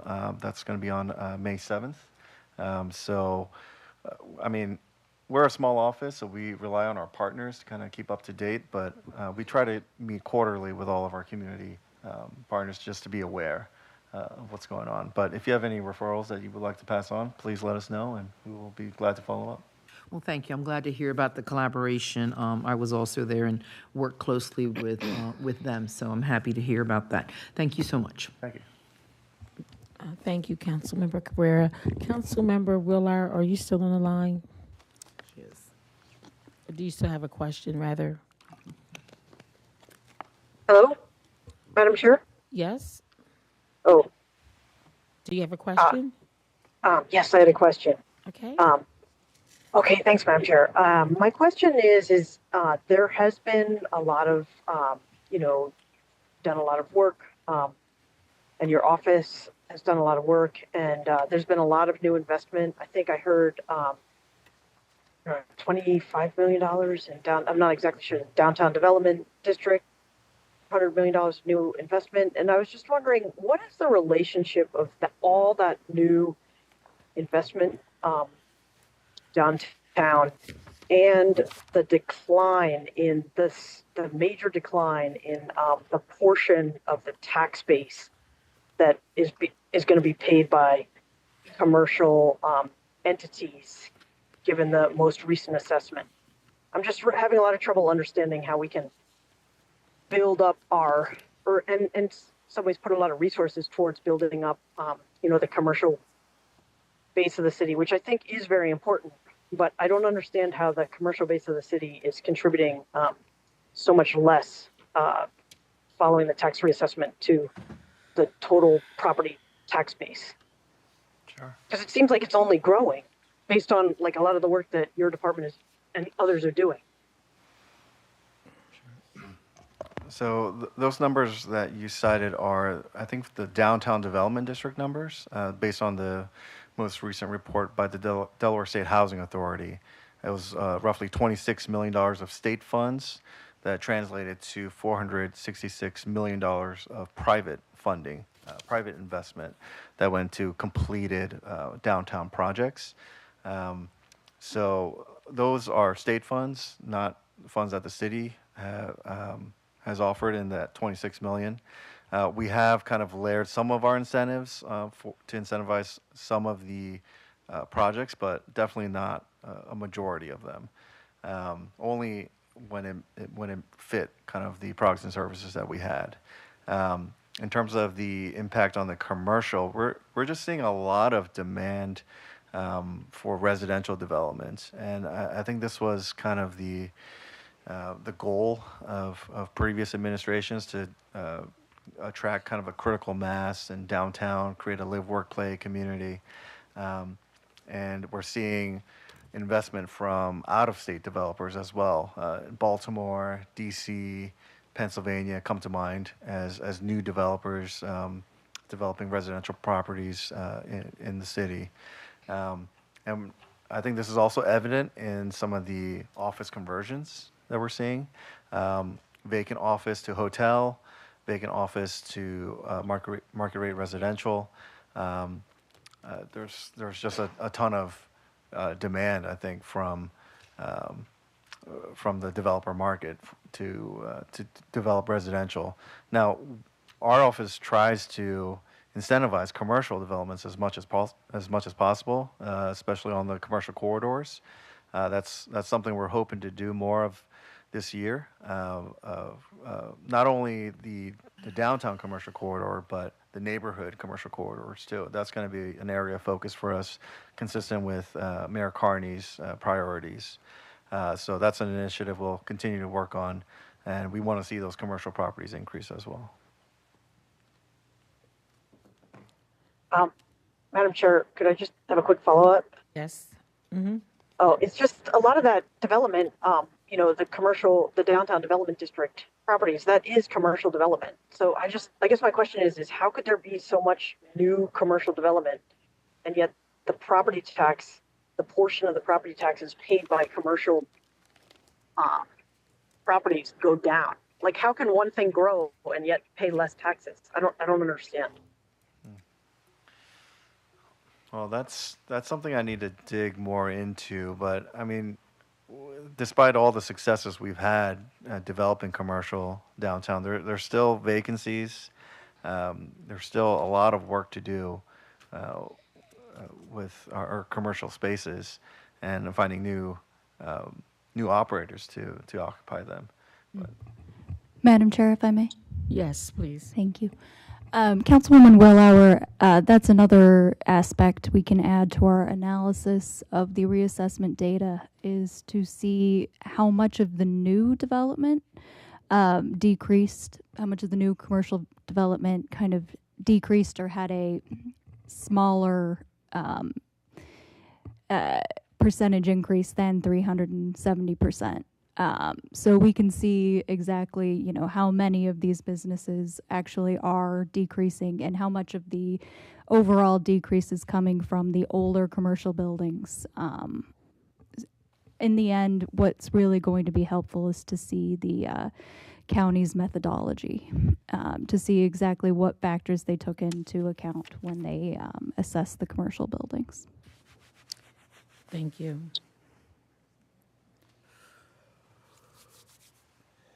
Are you done, Councilmember Willard? Yes, that's all I had, Madam Chair. Thank you very much. You're welcome.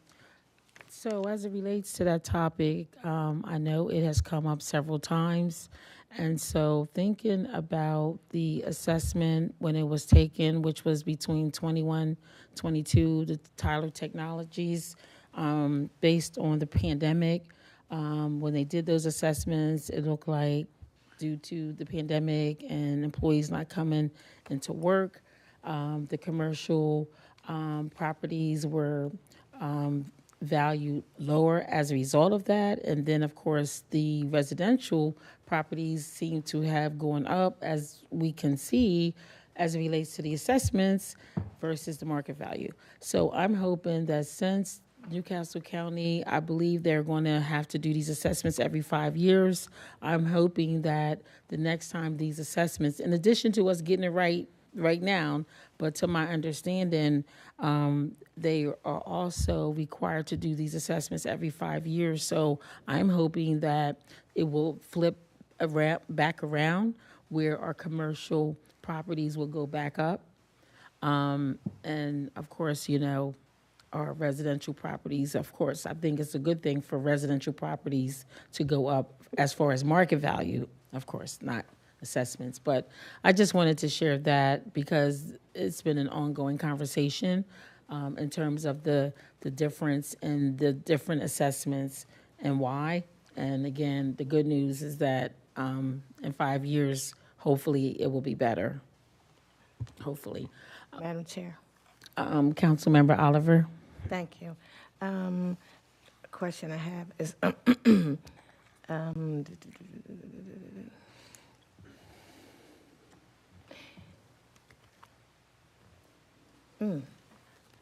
that was when you started talking. You want me to come back to you? Yeah, come back. I'm sorry. Okay. I had a quick question. Do we have any comments from the public? Any comments from any council members on the line? I figured it. Yep, I didn't. Oh, I'm sorry. Okay. Councilmember Oliver. Thank you. And Councilmember I know Gracie. my question was, I think I brought this up. We mentioned it the last year. Last budget hearing. Regarding the new businesses coming in town, is there any information sent out to not necessarily the council members for that district or sent to Chief of Staff, Marshall, or the President? And I'm saying that to say it's been new businesses put in the 3rd District that I didn't find out about till after they've been open a while, et cetera. So I wonder, is there any way since, I guess that there may be a question that you don't know, but I'd still like to ask. If not, maybe Stephanie can answer it. Is there any way that council members will be able to find out about the new businesses that are coming in their district? Because a lot of times we don't know about it until it's a ribbon cutting or somebody's called me and say, what's going on in this building, et cetera. Is there any way you can answer that question? I mean, we can notify you when we're talking to a business before they make the decision to kind of open in the city, just to keep you aware. But I mean, it's tough for us to know all of the businesses that are Right. opening up in a particular particular district. But I mean, we can make our best effort to stay in touch, to keep the administration up to date on kind of ribbon cutting opportunities as well. And we really rely on our partners to update us. They're the ones that are in the community and like giving us updates. So when these updates come along, I will let you know and keep that conversation going. Thank you, Madam Chair. Follow up. And I'm only saying that because there's been times I've called other council members. I've seen something in the paper or come out on the news or city news, and I call them. I say, "Oh, what is this?" And they're not even familiar with what's going on. But I understand that you're saying there's a lot going on. But just to put it out there in the atmosphere, if anybody knows it's a new business, maybe send an email because it's a lot going on in the city, and sometimes you just hear it from our constituents or just people in the public. Oh, I saw such and such, and we don't even know what's going on. So I know it's hard for you to just track everything, but maybe if just a discussion to mention maybe to whoever. Thank you. You're welcome. I have a question on that topic, but I'm going to let Councilmember Bracy ask her question first. Oh, thank you. Thanks for the presentation. And just a couple of really quick questions. I appreciate all of the work that you guys are doing and the information that you shared today. There we go. Sorry about that. But I had a couple of just quick questions. One, how are we tracking impact? Like, so for example, we have the strategic fund, we have the money that you are now using to support small businesses and doing very specific work. So let's take, like, for example, the 10 that you're going to be working with. Is there something in place, or are you considering putting something in place to say, okay, this is this business that's on Market Street, and we invested X amount of dollars in getting them a coach, social media plan, and then in 6 months check to see how they're doing, or, you know, just to kind of, because I think it also tells the story of the work that you guys are doing, to be able to say, okay, this is a business that's still open because of what we did. But I wasn't sure how much of that, I know this is all still kind of unfolding, so I wasn't sure how much of that you're doing. And then I'd also love for you to speak to some of the challenges that you see that our local businesses are having right now. Sure. So on the first question, I think depending on the type of consultant, we can produce data. So for the social media consultant, it's easy to track data on impressions, on engagement, and all of that. So that's included with their services. So we can track an impact there.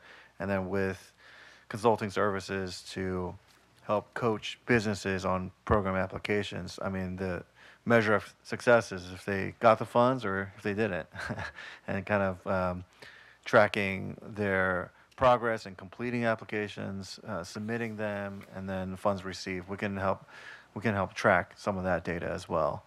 In terms of some concerns we're hearing from businesses, I think just having the workforce available.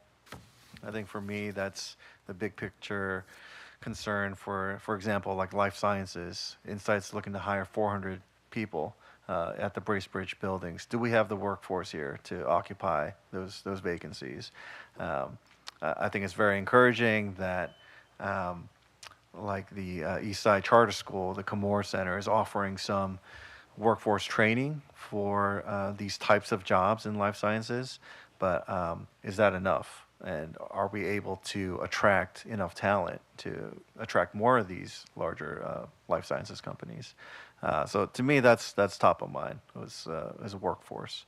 And it applies for small businesses too, just having the workforce available in hospitality industries and kind of the smaller businesses. I think having that kind of talent pool to draw from would be a huge asset for the city. Yes. Thank you. Along those lines, I guess the follow-up would be, and we talked a little bit about this last session, and we just kind of never like revisited the conversation around what role the city should be playing in workforce development.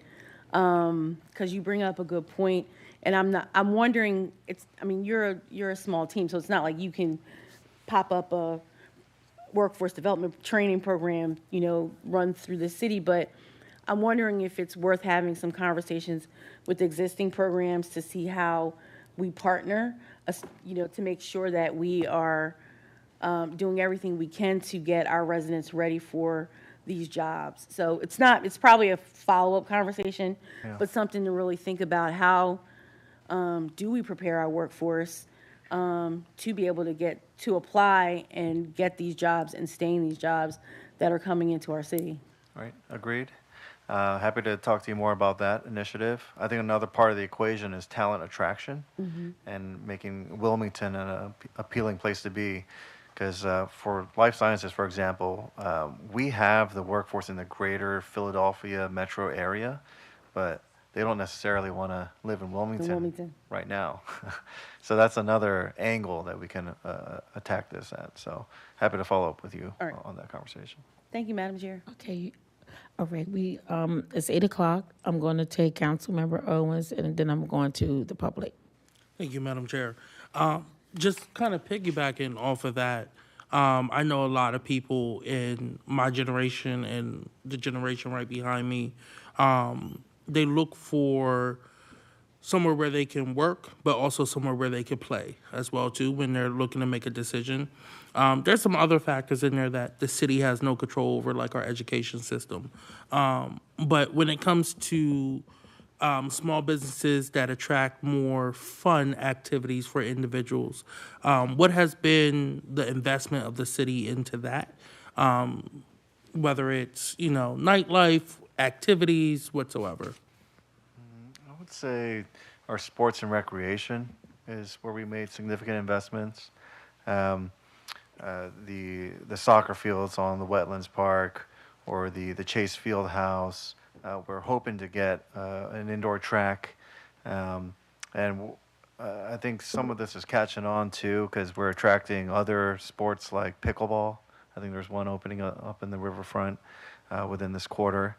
And I think that's an area where we need these amenities to make a place fun, to make it attractive. And we have a lot of great parks, and we're being ranked kind of nationally, and like Outdoor Magazine, for example, ranked Wilmington as one of the best outdoor cities in America. So I think making more of these types of investments, developing our hospitality scene more. We are gaining some traction here, regionally and nationally. We actually had a tour of about 80 people stop through last year as part of the National Main Street Tour that was held in Philadelphia, and people were blown away by what we have going on in Wilmington. And it was great to hear their perspective since they're in main streets all across America. So I think we're starting to get something here, starting to change our reputation a bit, but we need to continue that momentum. My follow-up. Yes. My follow-up. I'm glad you brought up the sports thing. That was going to be my question. With so much going on as we prepare for 2026, the World Cup and everything. So are we properly positioning ourselves to be prepared for the additional people who are going to be here? And are we helping market our businesses for the additional crowds of people who are going to be in the region for that time period? Yeah, I think that task primarily lays on the Greater Wilmington Convention and Visitors Bureau. Okay. We are close partners with them and work with them on large events. The last one was the PGA Tour coming through Wilmington in 2022. So they kind of play the role of promoting certain businesses and whatnot, but we can certainly be part of the conversation and featuring certain Wilmington amenities that appeals to the 2026 crowd that's traveling to Philly and the Wilmington area. But the Greater Wilmington Convention Bureau is where I would focus my attention at the moment. Thank you. Okay, thank you. Thank you, council members, for your comments and for your questions. And real quick, Director Parks, did the last administration partner with Dell Tech around workforce development? I know Dell Tech announced like a nursing program recently, like a workforce development program. I don't think that was a city initiative, though. Chairman? Yes, go ahead. You might be thinking of our NCC VOTEC. Okay. maybe, because we do have an ARPA-funded workforce development program with NCC VOTEC. That's what it is. Yeah, that it's called Wilmington's Future Builders, Okay. where we train local youth to work in the construction trade, which Okay. has been very successful. We currently have about 18 students in the program, and they love it. The contractors love it, and that they work with because they work on actual sites. And many of them have gone on. Many of our students have gone on to get real jobs with the contractors they've worked with. Okay. Yeah, I was just thinking about that as Councilmember Bracy had brought it up, which is definitely a good question in terms of, if we already have one and how we can expand it. That workforce development and other sectors and career spaces. Okay. Do we have any questions from the public?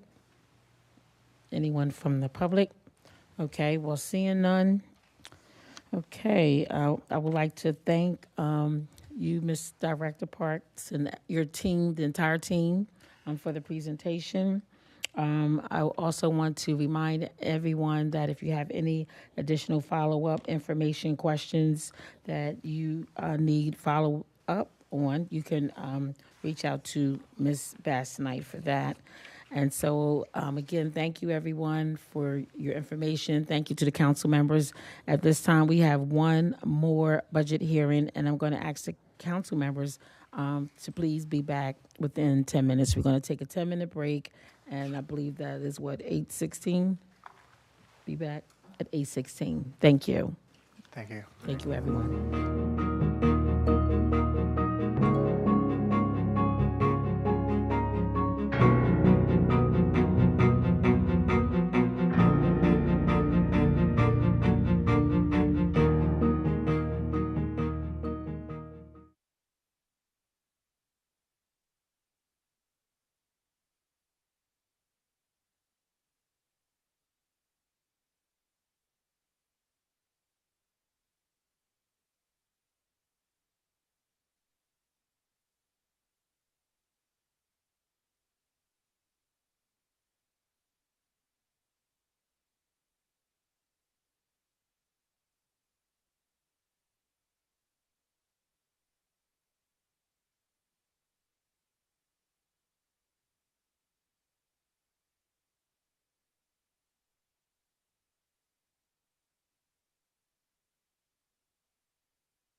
Good evening, honorable members of council. Chief of Staff Simmons, Deputy Chief of Staff for Mayor Carney, Stephanie Mergler, Department Heads, Office of Management and Budget, Desmond May, Information and Technology Director, and members of the public.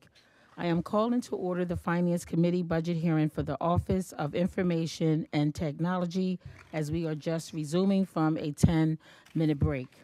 First, I would like to start by recognizing members of the Finance Committee that are in attendance this evening by doing a roll call. Councilmember Darby, Councilmember Oliver, Councilmember Bracy, Councilmember Hackett, Councilmember Spadola, Council President Congo,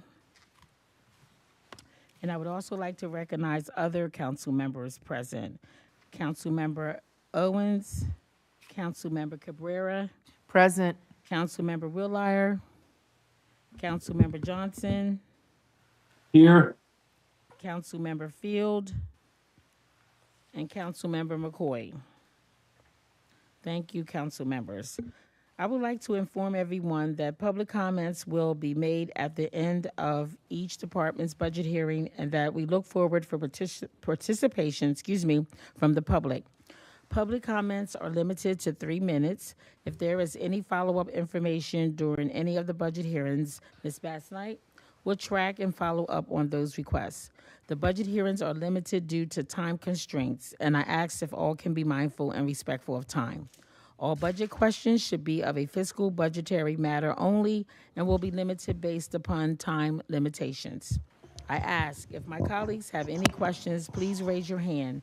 It is intended for each department to present, then questions shall and will be slated afterwards.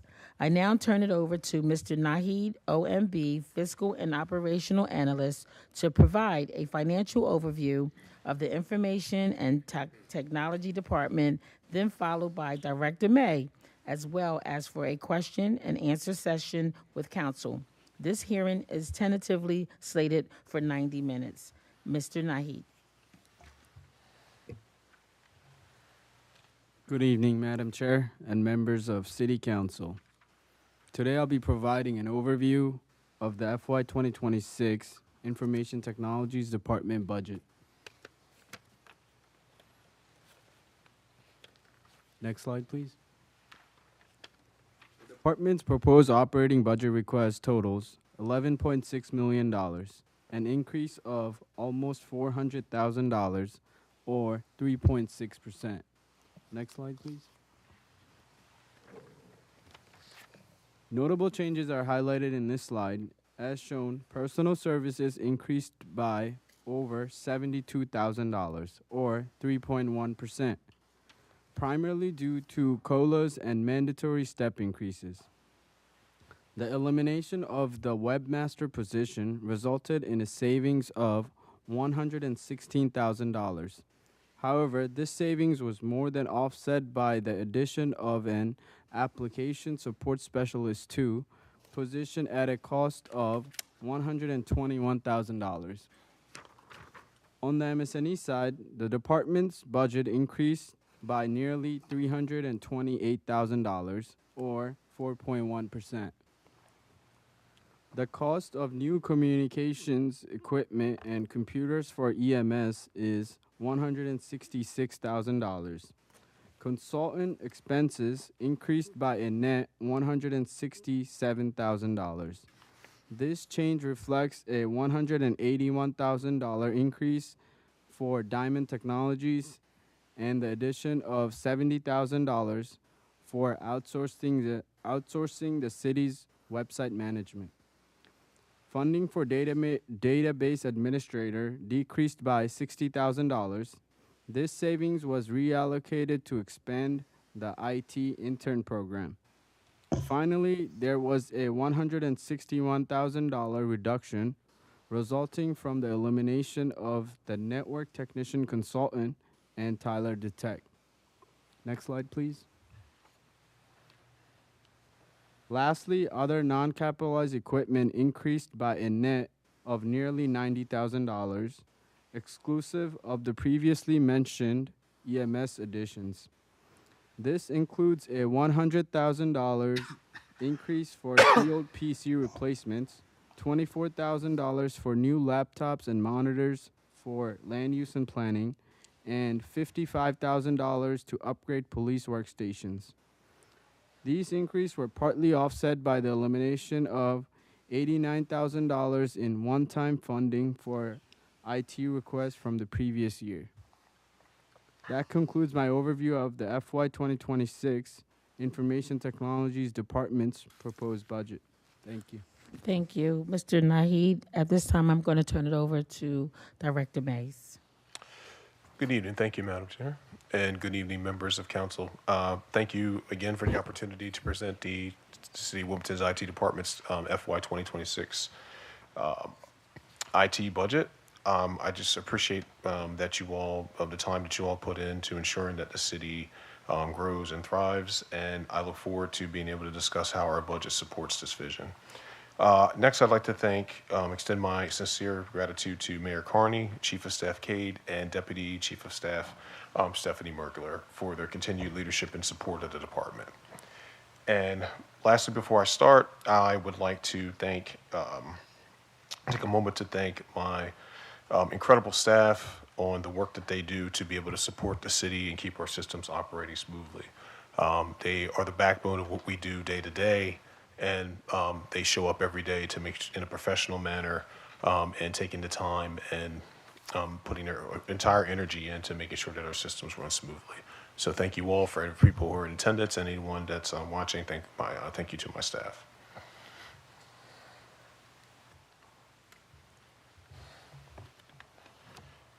All right, so next slide. So we'll start with a brief overview of the department. So these are the divisions of IT. As you see, there are 6 divisions. Next slide, please. And these are our core values that we adhere to.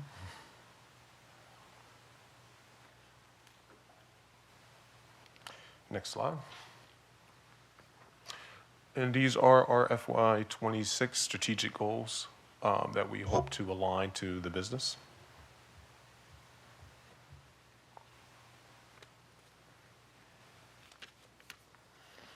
All right, if there are no other questions on the overview of the department, then I'd like to move into the budget questions. Okay. All right. Well, thank you for that overview. Okay, we're going to jump right into our first question. Number 1, considering the cybersecurity attacks that occurs nationally, which can almost freeze any type of business financial activities, can you please share some assurance of the security and business continuity plans around ransomware that are sufficient and adequately addresses the needs of the city the size of Wilmington? Specify if there are adequate funds budgeted. Thank you. Yes, so the City of Wilmington has placed cybersecurity at the forefront since 2015. So over 10 years, we've been developing and making sure that we strategically align our systems and resources to combat ransomware and other threats. We leverage technology and expertise and training and compliance to make sure that we meet all these goals. We are currently spending roughly 10% of our annual IT budget on cybersecurity initiatives. So this places us in between the range of what cities the size of Wilmington normally spend, according to Gartner, somewhere between 5 and 15%. I think what it comes down to is, though, not as much how much we spend, but where we spend it, and that we adequately we make sure that our spend balances between the addition of technology, but also in increasing the knowledge and awareness of our staff, which is, at the end of the day, the human factor is the best factor with making sure that you don't fall into threats. Okay. All right. We're going to move right on to question number 2. Can you please share if there are any older legacy and manual systems that may impact the operational efficiency of the city, and specify the path forward to address these shortcomings? Sure. Thank you. So currently we are, our biggest issue with legacy systems are a lot of our PCs, laptops, and printers, which we are working to inventory now and working on a replacement plan. roughly 57% of our city systems need to be replaced and upgraded. And we're also working to replace Windows 10, which is now a legacy operating system, which will be going end of life in October of this year. So that's what our primary focus is on now. We are also looking at upgrading our timekeeping system, which needs to be updated by the end of the year, which is Kronos Workforce to UKG ready. And we have initiated the process to look into determining whether the city needs to move forward with a new enterprise resource planning system, ERP, to replace Munis with another system. Okay, we are going to number 3.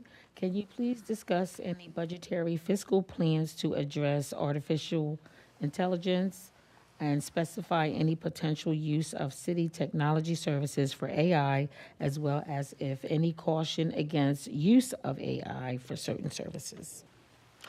Yes. So we're taking a measured approach and a strategic approach to implementing AI.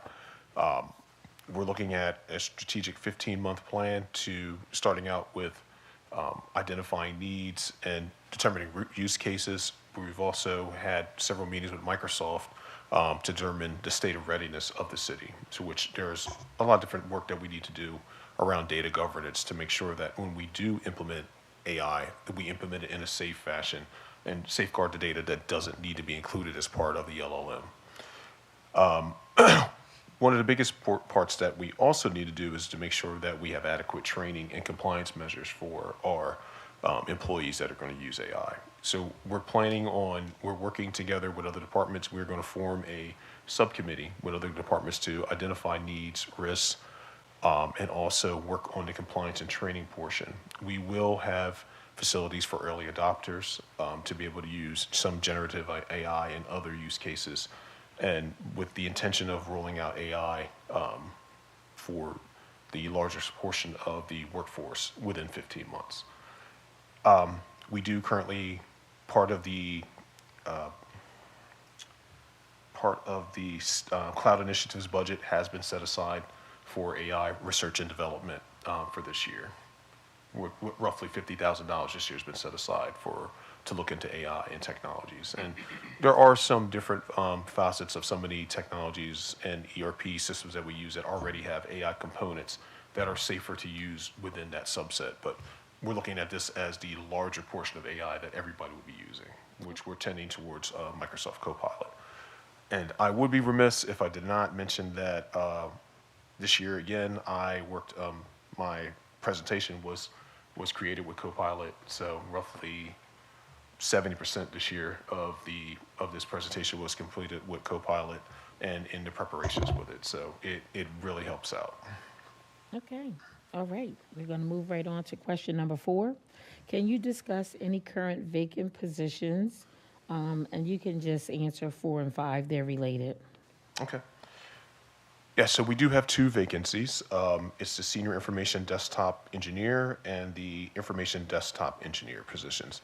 The aforementioned position has been open for 7 weeks, and the latter position has been open for 3 weeks. They have both been posted by HR, and we're just awaiting to fill the position immediately. They have not affected operational capability. We had enough notice of these positions that we were able to do proper succession planning. So there's been minimal impact to the units and overall, and they have not affected, us from an overtime standpoint. As for changes to positions, we do have 2 changes. The webmaster position, as mentioned previously, is going to be removed, deleted after the incumbent of the position retires this year.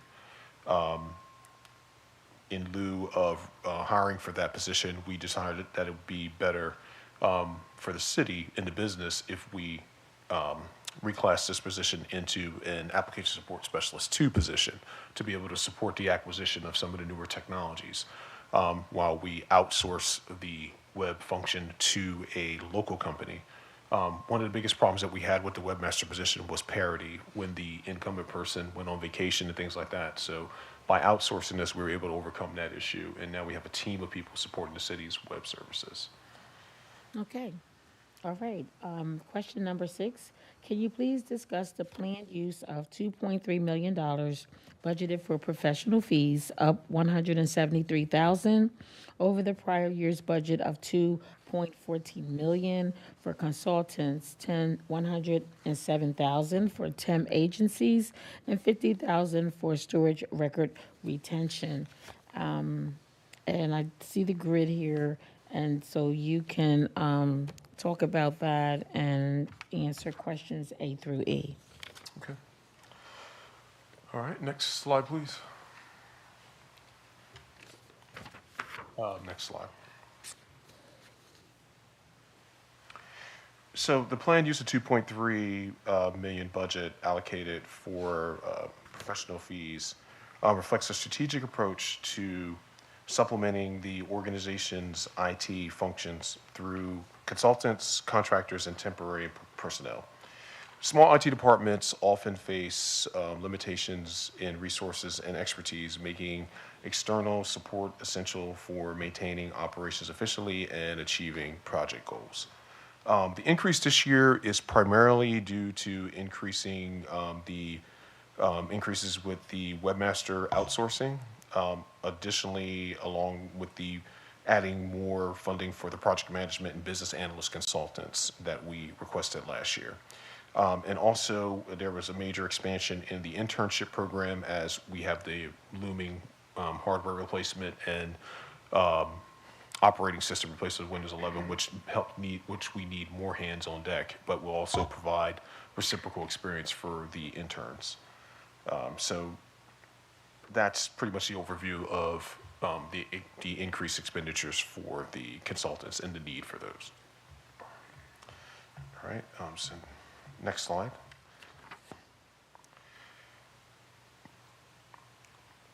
So there are currently 9 consultants working for City IT, 5 Diamond Technology consultants, 3 Brandywine Technology consultants, and 1 remote remote database management consultant from DataStrike. None of these companies or entities identify as DBEs.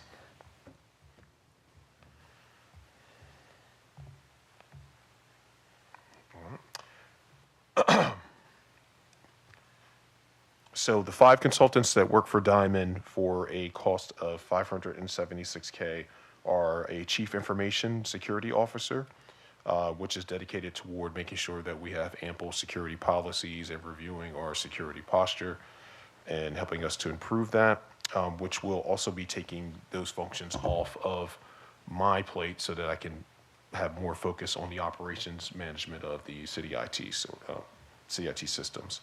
1 network architect and 1 network technician. We also have 1 data scientist, and we have 1 help desk support analyst that answers our phone calls and runs the help desk. And generally there's 1 person that principally works the help desk, but there is as well there's a team that works behind them to provide parity.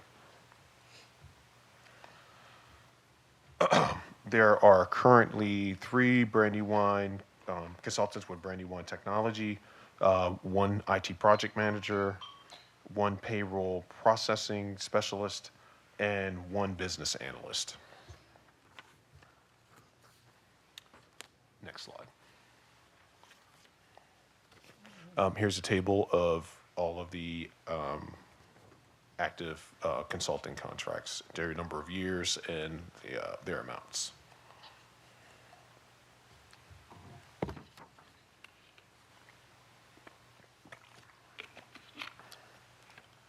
Okay. All right. We're going to move to question number 7. Can you please discuss? Yes. I'm sorry. Oh, there was an answer about the internship program. Are you still okay? So I'll paraphrase this because it's pretty long, but you've all experienced and worked with our interns. We have a very robust program here And we mainly work with Tech Impact, but we are working to expand our internship program with other local entities and programs. It's been a great addition to the city and definitely a benefit where we've been able to impact the community and help a lot of young people and Wilmington residents be able to find their way to a path in technology. Also, a lot of these young people have contributed to invigorating the units and putting a lot of time in investing us with better ideas and better systems. Things that, we wouldn't be able to do by ourselves if they didn't have the energy, time, and resources for it. And so we wanted to expand this this year to give them more opportunities and to have to be able to, like I said, we asked for additional monies to work with larger programs and different programs in the area, and also be able to take on larger projects.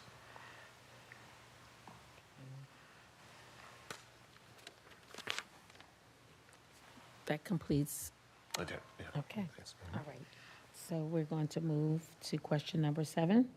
Can you please discuss the $3 million budgeted in the equipment account category of $126,000 over the prior year's budget? And you can answer letters A through D. Okay. So the primary reason for the increase this year is for the additional equipment for WPD and WFD, and particularly the EMS, acquisition of EMS. We also had 0 requests from WPD and WFD last year for budget for equipment, and so they were more than due for some.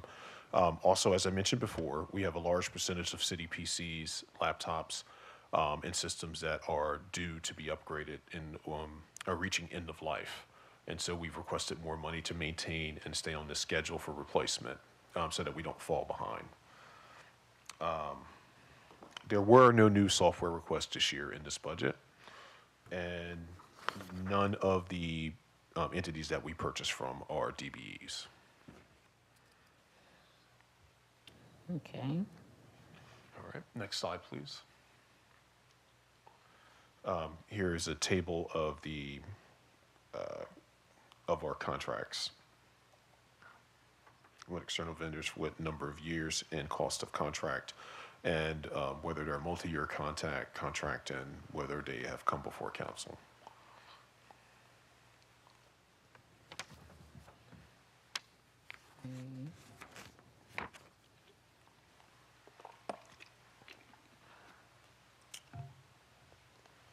Okay.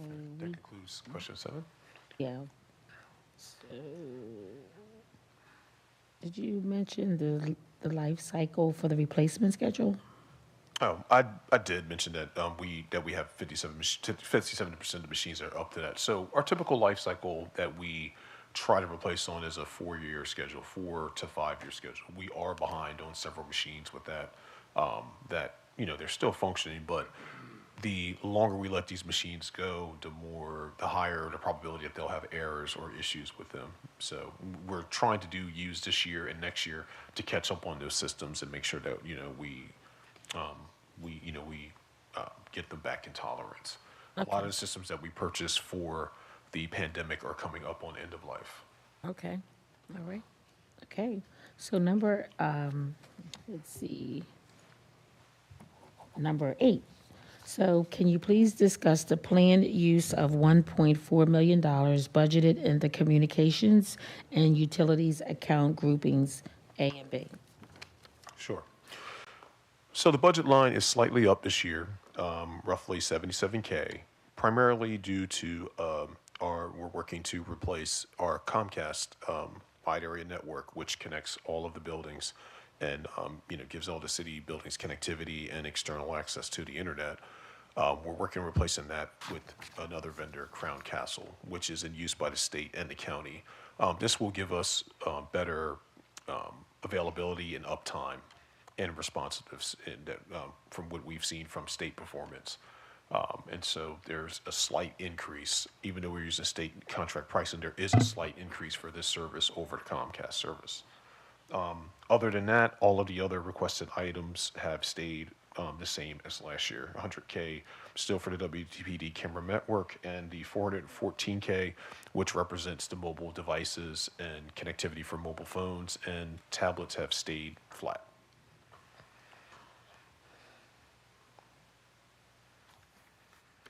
Next slide. And this represents a table of all of the tablets and laptops and mobile communication devices in the city.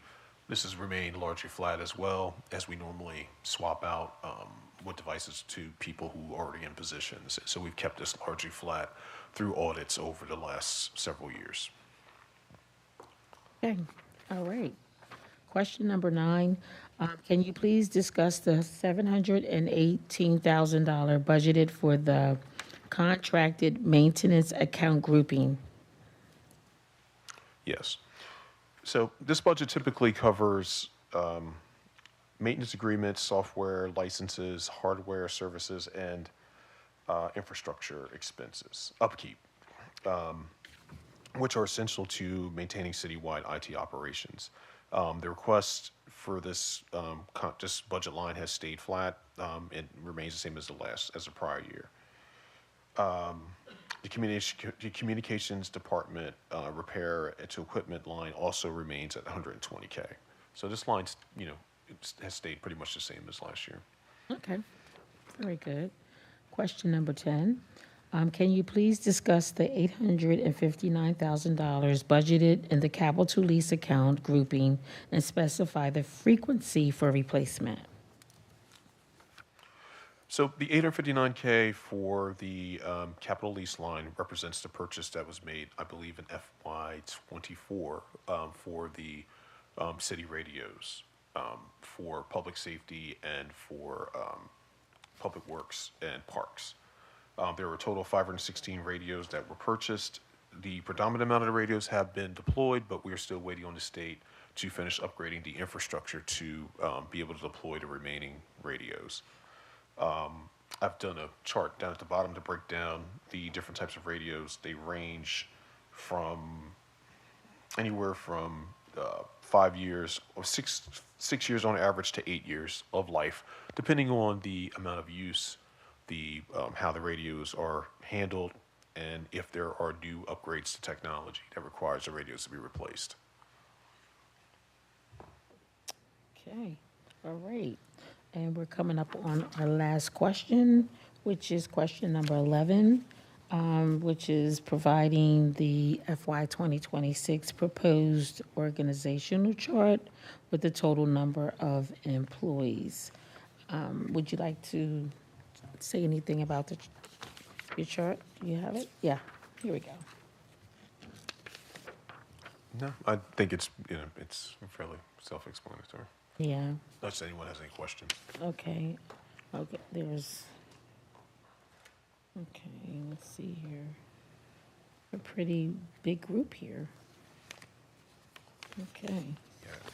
All right, so thank you very much for the overview and the presentation, you and your team. So at this time, I am going to put it out to the council members to see if any of them have any questions. Councilmember Cabrera? I do have a quick question, and maybe just because I don't know what the salaries are for these kind of positions, but in question number 6, professional fees, I know we're working with consultants. It says a data scientist, 228K. Is that like a company that we're contracting with, or is it one individual? And yeah, again, like I said, I don't know if that is the current rate for something like that. So just wondering if it was multiple people or just one consultant that we're paying. That's one consultant with a company, and that is a competitive rate for a data scientist. That is a higher end position and a relatively new position. Okay, great, thank you. You're welcome. Any other council members?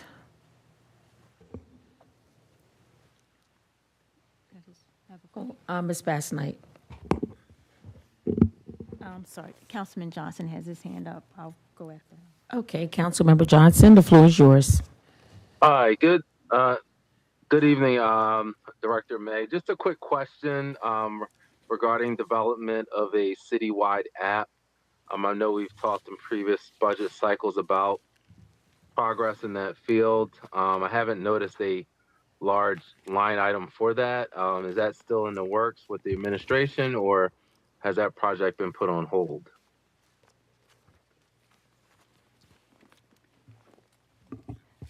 Council Chair, if I might. Yes, please. Councilman Johnson, if you were here, you'd notice Director May looking at me.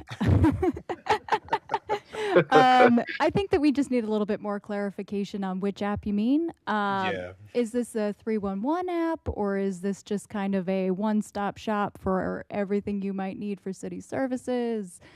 And we could talk more offline. We were thinking, I know Councilman Hackett is interested as well. More of a one-stop shop. And I know we've even talked with CDOT about bringing the city services and licensing online. So, we can talk about that. But that was more what my thoughts were, like a one-stop shop app. Gotcha. Yeah, so that I think would be, I think there's a few improvements we need to do first on some of our systems before we can kind of consolidate everything under a singular app, especially making improvements to our website, coming up with the business license, the new business license system, the new ERP. We actually have a lot of IT development scheduled over the next year, and that does require human capital. It requires a lot of project management. So we don't want to overextend ourselves and put something out there to the public that is subpar. So I think this is more likely something you'll see in the FY27 budget. Yeah, we probably need to have more discussions about the requirements. Depending on the requirements, I mean, that might be something that would develop out of the ERP in the direction that we take there. Thank you. Okay. All right. Thank you. You're welcome. Ms. Bassnight?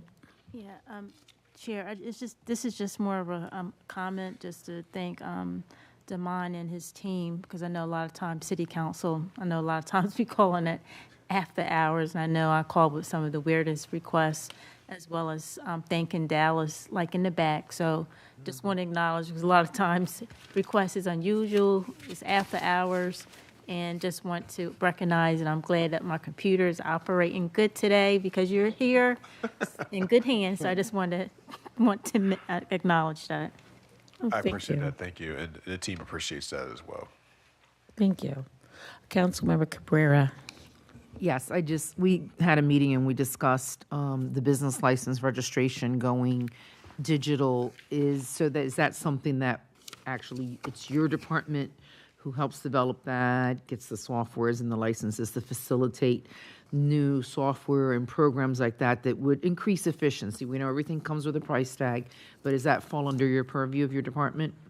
So the way it normally works is it's a business decision, and then once the way it would work in my department is the business analyst that works in my department would help work with the department to help to develop the requirements and the workflow to make the process more efficient. And then once we have those requirements, we would determine if the current software that we have matches what we want to do, and then that's where my department comes in to either help implement it with the current platform that we have, or find out if there's another platform that we would need to do to be able to facilitate that. So we're more in a support role in that capacity. Okay, thank you. And can I direct the message to Chief of Staff, Ms. Mergler?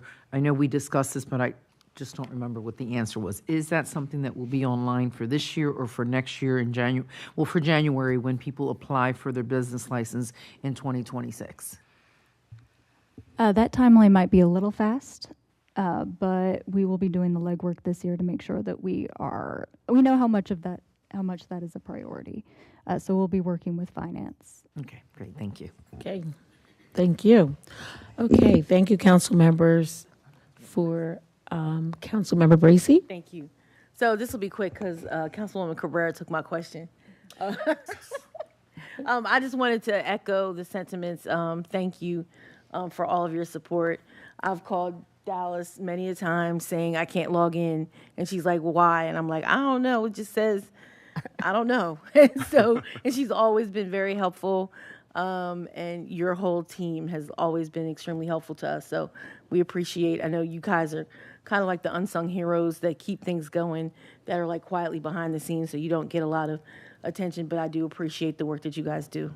Yeah, thank you so much. I appreciate that. Yeah, most people don't notice us until something breaks, and that's when we get noticed. So we really appreciate that, and thank you. Yes, thank you. Okay, Councilmember Cabrera. Just a quick comment. I also want to thank you. Great minds think alike, Councilmember Bracy. Just remember that. And yes, for some reason, every time that this asks me to put my password, something goes wrong. So I'm always hunting down Dallas. Today I was able to get back on my emails, which I was able to return many of them today. So yeah, just want to thank the great job that you guys do. Thank you so much. That's good. Compliments are good. Okay, I'm going to put it out to the public. Do we have anyone from the public that have a comment? Okay. Well, if not, I would like again to thank Mr. Greco, Director Greco, and his team, the department heads, WITN, our council staff, and members of the public for your time on tonight. I just want to make sure that everyone is aware that the next budget hearing is scheduled for Wednesday, April the 23rd at 4:30 p.m. We do have an ordinance on the agenda, ordinance number 25-012, an ordinance to amend Chapter 10 of the City Code to revise fees for ambulance and related services provided by the fire department. And then the other two budget hearings will be the Wilmington Fire Department and the Wilmington Police Department. I'm going to encourage everyone to please tune in to WITN Channel 22 to watch the meeting. And you can also watch online at www.witn22.org. Also, budget information is available at www.wilmdebudget.org. Can I get a motion to adjourn? So moved. Second. Thank you. Have a good night, everyone, and thank you. Thank you.